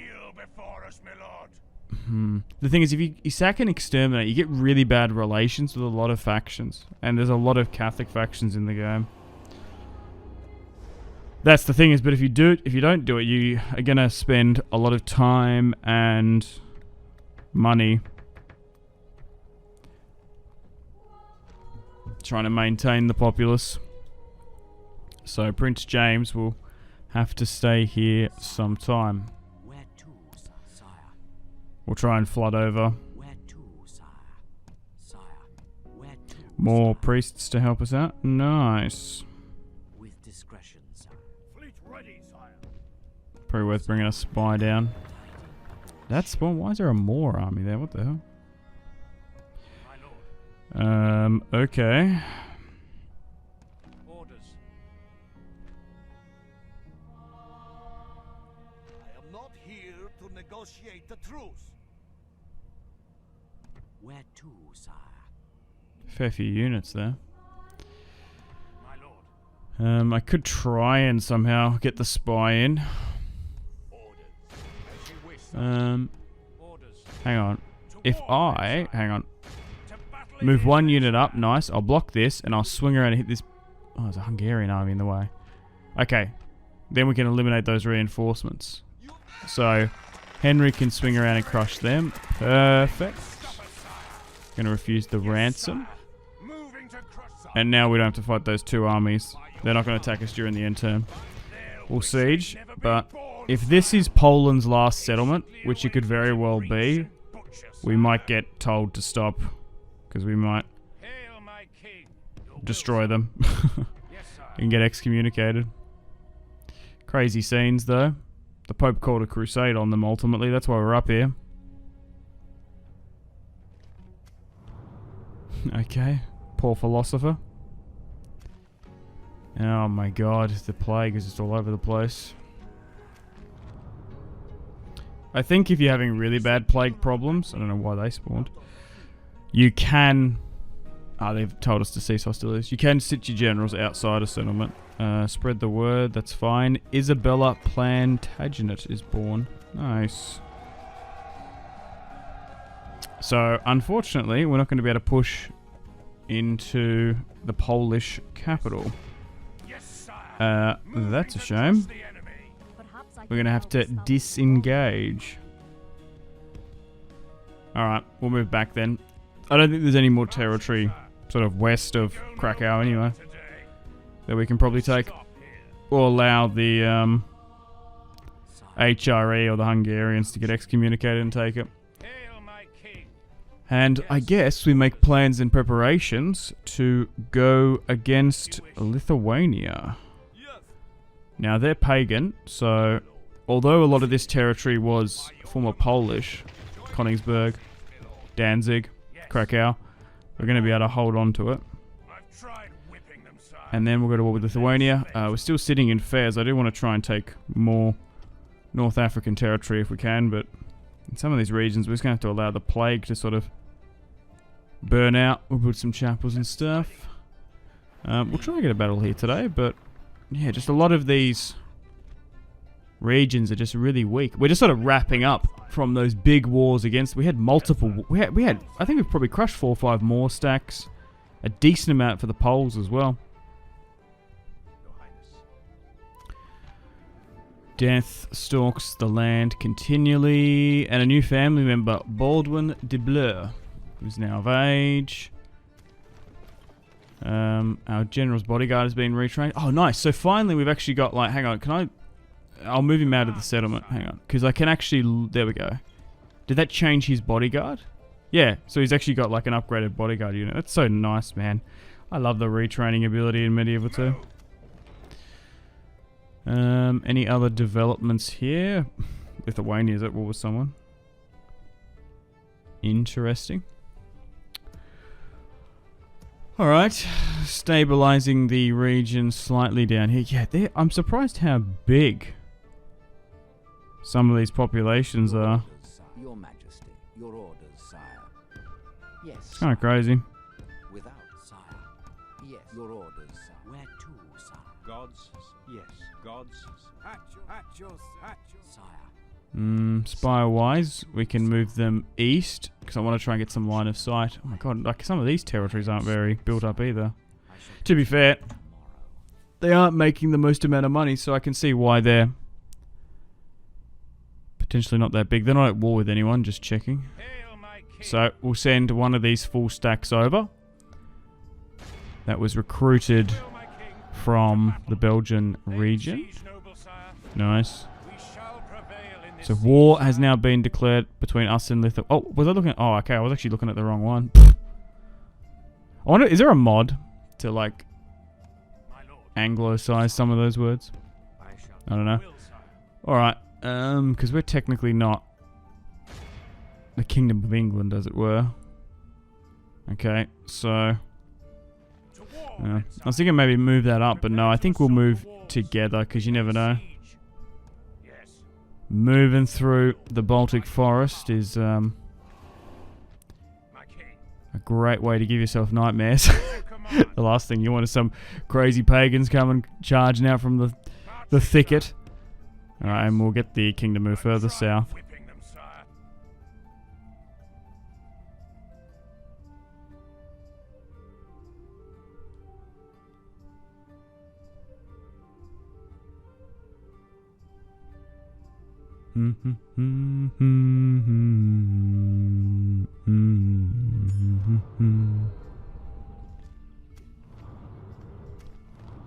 Alrighty, welcome to the top of the turn. The Holy Roman Emperor is dead. Got some trade we can do. Sure, why not? Car. Unfortunately, lost a priest. That's annoying. Oh, nice. Those armorers have now been completed. Perfect. Alright, let's get you to continue this way. So the war between England and Lithuania is about to begin. So what do they have inside here? We should outnumber them ridiculously. Oh, there's only 2 units. Oh my god, okay. 16 men lost. Alright, let's occupy. Ugh. Even doing so gave us bad relations. Alright. 1 settlement down, many more to come, and where's my spy stuff? Your Majesty. Probably should try and make peace with Poland, matter of fact, if we can't finish them off completely. Sure, we'll accept that. That's only like 3,000-ish. Winding down this series, I think we only need 5 or so settlements. Not too far away. We're going to come close here today. We're 131 turns in, but yeah, episode 23. That means I've played this campaign for 23 days, taking into the hours. This has probably been a 40-hour plus campaign. Alright, welcome to the top of the turn, and for some reason we're not at war with them again. I don't know what is happening. Alright, we're going to have to redeclare war upon them. Bear with me. It actually stopped the siege. That's so annoying. Nice. There we go. There we go again. Alright, you can start sieging out this. That's a bit better. And what's up here? Riga, okay. There mustn't be many more pieces of territory up there. Alright, back down in the south. We can push for this now. Yeah, we outnumber them. We should be okay. Clear victory once again. Yeah, maybe as well. I need to be a bit more brazen and bold on the order resolve. We have played the majority of the battles this series, and we're going to start exterminating because I don't really care about my relations now. We only need a couple more pieces of territory. Portugal wants an alliance, but they're at war with Kingdom of Castile and Leon. I'm actually going to reject that because I think they've only got one settlement left. Alright, welcome to the top of the turn. So now we should be able to move in. But yeah, it's not the best to sack and exterminate on SSHIP. Unless you desperately have to. Because you do get quite bad relations with other factions. Even if they're Moorish. I'm sure, as you can see here, even the HRE, some of the Catholic factions, don't really like you even disrespecting pagans, as it were. Alright, that's now been taken. Yeah, it just continually resetting. It's so annoying. Maybe there's got heaps of faction. No, that can't be it. Yeah, here he is, Manny. 25. English. He's trying to make his way back. His wife is of Novgorod. That's hilarious. So Manny was Baldwin's grandson. Manny, yeah, so he's half de Bleu. Wow, so his great-grandfather was Stefan. Dude's a traitor. King Henry has to come out and try and get rid of him. Hilarious. Come here. Ah. Oh, we're going to have to give chase. Maybe we'll let him go. The English prince who escaped to Russia. Okay, so now can we take this settlement? Okay, there's their Grand Duke. Now he's inside. So maybe if we get rid of him, it might force for peace against them? I don't know. Bizarre. Alright. Vilnius is now under our occupation. Nice. As we slowly but surely continue to creep on up through the Baltics. And replenish and repair where we can. Eustace Keys, 30. And then we'll push for Riga. So Lithuania is currently fully under our control. Estonia is next. Alright. Continue to run Manny down. Is he going to make it to this settlement of Novgorod? So weird that they like navally attacked me. Bit bizarre. We'll try and siege them out. Alright, let's go north to Riga. Siege them out. Okay. Norway wants an alliance and trade. Sure. Oh, it's because they're not at war with Denmark. I feel like a lot of their territory got taken by them. That's why, Alright, so I skipped a little bit ahead, and I've also been planning to go to Jerusalem. We turn 136 now. So I have recruited an army ready and in charge to go to Jerusalem. I'm going to start it now because it's going to take so long to get down there. It might take another 10 turns. But Gerard d'Astarak and his son Guy Chartley, he married the eldest daughter of King Henry. And he was a French general who technically is a descendant of Philip. He's got a claim there. We've also got a Carpathian as well. He's married to the king's second daughter. So like, funnily enough, if all the male line dies out, we could actually have a Carpathian sitting on this massive English throne. Oh my god, it's still going on, the jihad at Tunis. Okay, so let's push and take this territory. Mani's there. Yeah, the auto-resolve is so deceiving. We still, like, ridiculously outnumber them. Like 4-1. Andrew Mani, you traitor. Technically the king's cousin. He is now no more. I think, or is he was in the outside? Oh, he might have escaped. Manny, come back! Okay, and then we shouldn't need much more. Okay, so we'll take Riga. Still massively outnumbering them. Because then we only need Jerusalem and then that last French territory, if my math is correct. Or maybe we need one more. Maybe we need to try and find another one in the Far East here. But Riga has now been taken. Yeah, we're just getting really bad relations. But it should be okay. Oh, and Lithuania has officially been destroyed. England have marched on in, and we've sort of formed our own Teutonic order here in the Baltics. Nice. Alright, we're going to continue north. I don't really know what this territory is. I guess it's more Novgorod. We should be able to take this territory now with minimal resistance. I guess this is technically Estonia, still like the top bit. Could be wrong.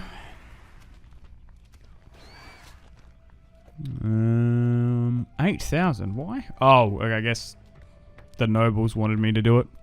Okay. A little bit weird. Nice, we can see Finland. Oh no, Gerard d'Astarac died as we're moving past Gibraltar. He died of the he died when he saw the rock. Oh well, not a bad place to die, I guess. His son, that's why I sent his son, he's gonna go down. Oh, we also made an alliance with Hungary.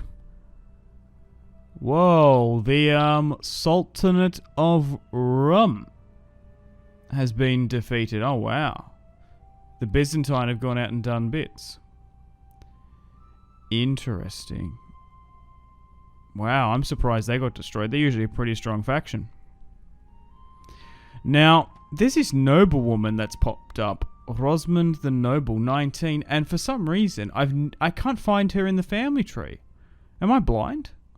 Or can I just not see here? Like, I can't... Can you guys see where this princess came from? Or can random princesses just pop up?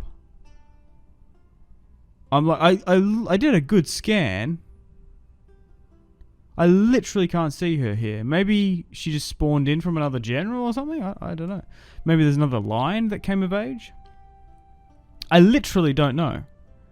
Can that happen? Anyway, we'll marry her off to... she spawned near someone. Yeah, Edmund of Cornwall. He's just here. He's 14. So, we'll head her over there. So we don't have to move her that much. Okay, let's get her married off at the top of the turn. Yeah, I don't know who she was. Because now she's there. Yeah, there she is. Bit bizarre. But whatever. Alrighty, we've finally made it here. Jeez, it took so long. But Guy has finally gone here. We need 2 more territories in the victory. We're 149 turns in. And here we go. We're going to kick things off. We're going to declare war upon the Kingdom of Jerusalem, which is a bit weird. I'm assuming they were... I think Jerusalem probably should have fallen in this series. That's why it's a victory condition.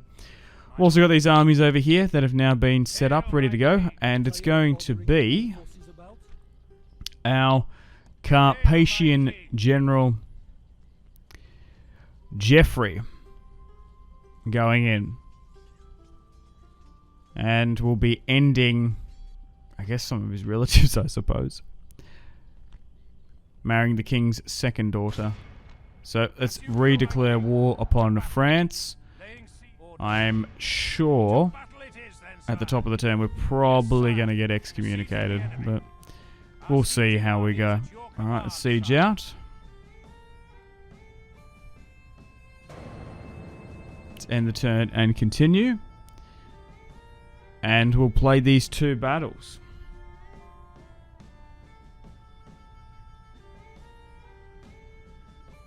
And then that's 40 regions. I don't even know who these guys are, sure. Let's trade.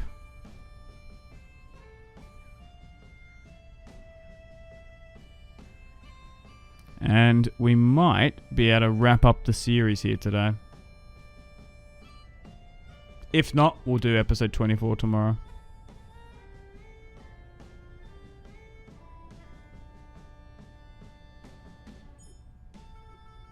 Alright, welcome to the top of the turn. Yep, they want me to cease hostilities. Oh, we're actually hemorrhaging a bit of debt. Because we've got armies in the active field. Okay, that's annoying. Alright, let's fight this one against the French. So the French king is there. Geoffrey Capet with Baldwin de Bleu. Geoffrey the Pious. Alright, let's fight this one upon the battlefield. Now, if we're quick enough, we might be able to take the settlement for those French reinforcements coming in. Now, the Pope has told us to cease hostilities.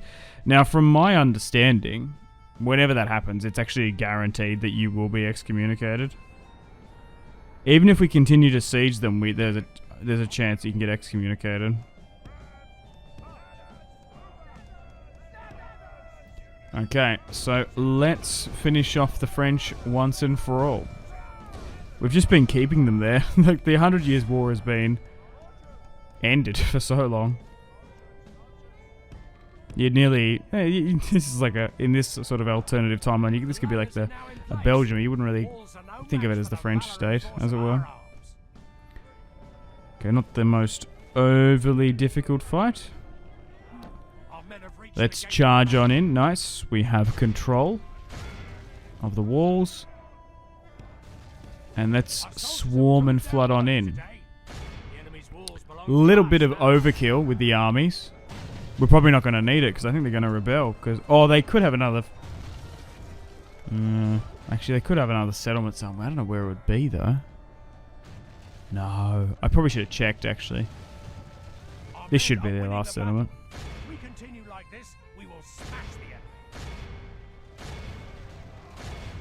Okay, just need to break through this Frankish spearman.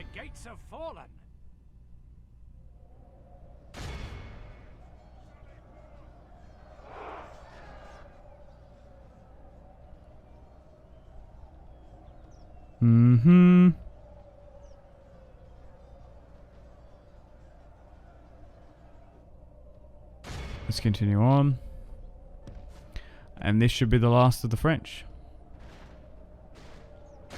Well, we brought in a lot of them. The best generals from the war. They wanted to join our side.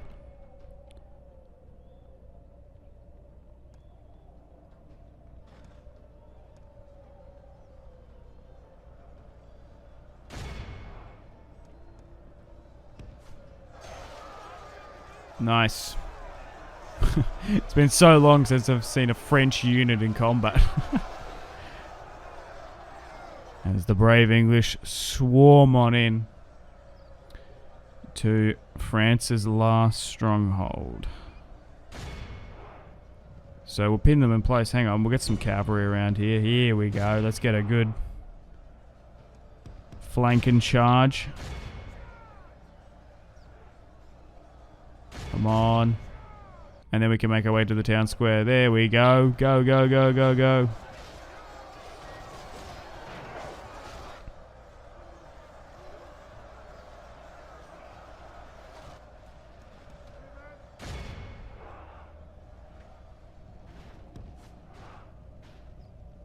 Perfect. We initiated the countdown now. Oh! The French generals come in. Damn it, reset.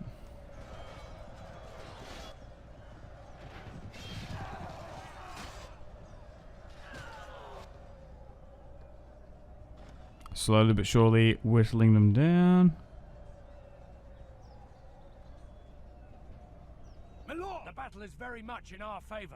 If we remain true and steadfast, victory will be ours.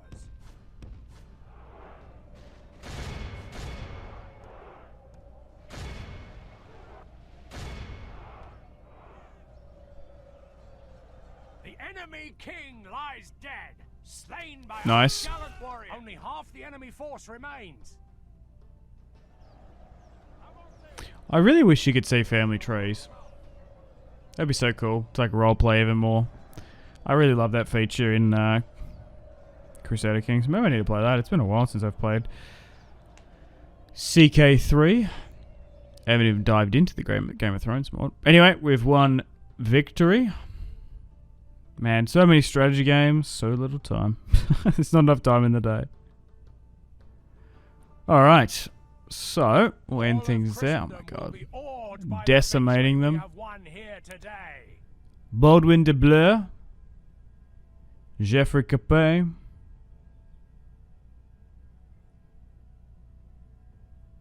Victorious. In a fight, anger is as good as courage, a Welsh proverb. So we've managed to take Levin, and we'll exterminate because it doesn't matter. And yep, we've been excommunicated, but it's not going to matter because, oh my god, everyone hates me. The end of the dynasty, yep. We just need to take Jerusalem. Alright, well, 150 turns.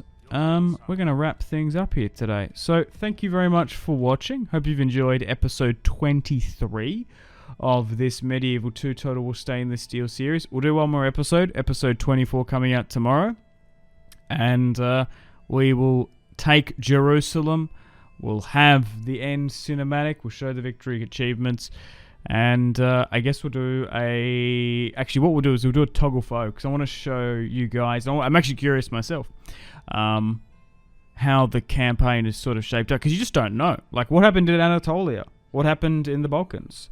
What happened in the far to Middle East? I'm curious, but we'll do that after the campaign. Anyway, thanks for watching. Like and subscribe if you haven't already. Stay tuned for episode 24 coming out tomorrow. And yeah, let me know in the comments of that video what series you'd like me to replace this with. And if you see a comment like Byzantines, Turks, HRE, go and thumbs it up as well. Alright, my name has been Simpsy. Make sure to take care of yourselves. Have a fantastic rest of your day, and I will see you in the next one. Cheers, guys. Thank you so much.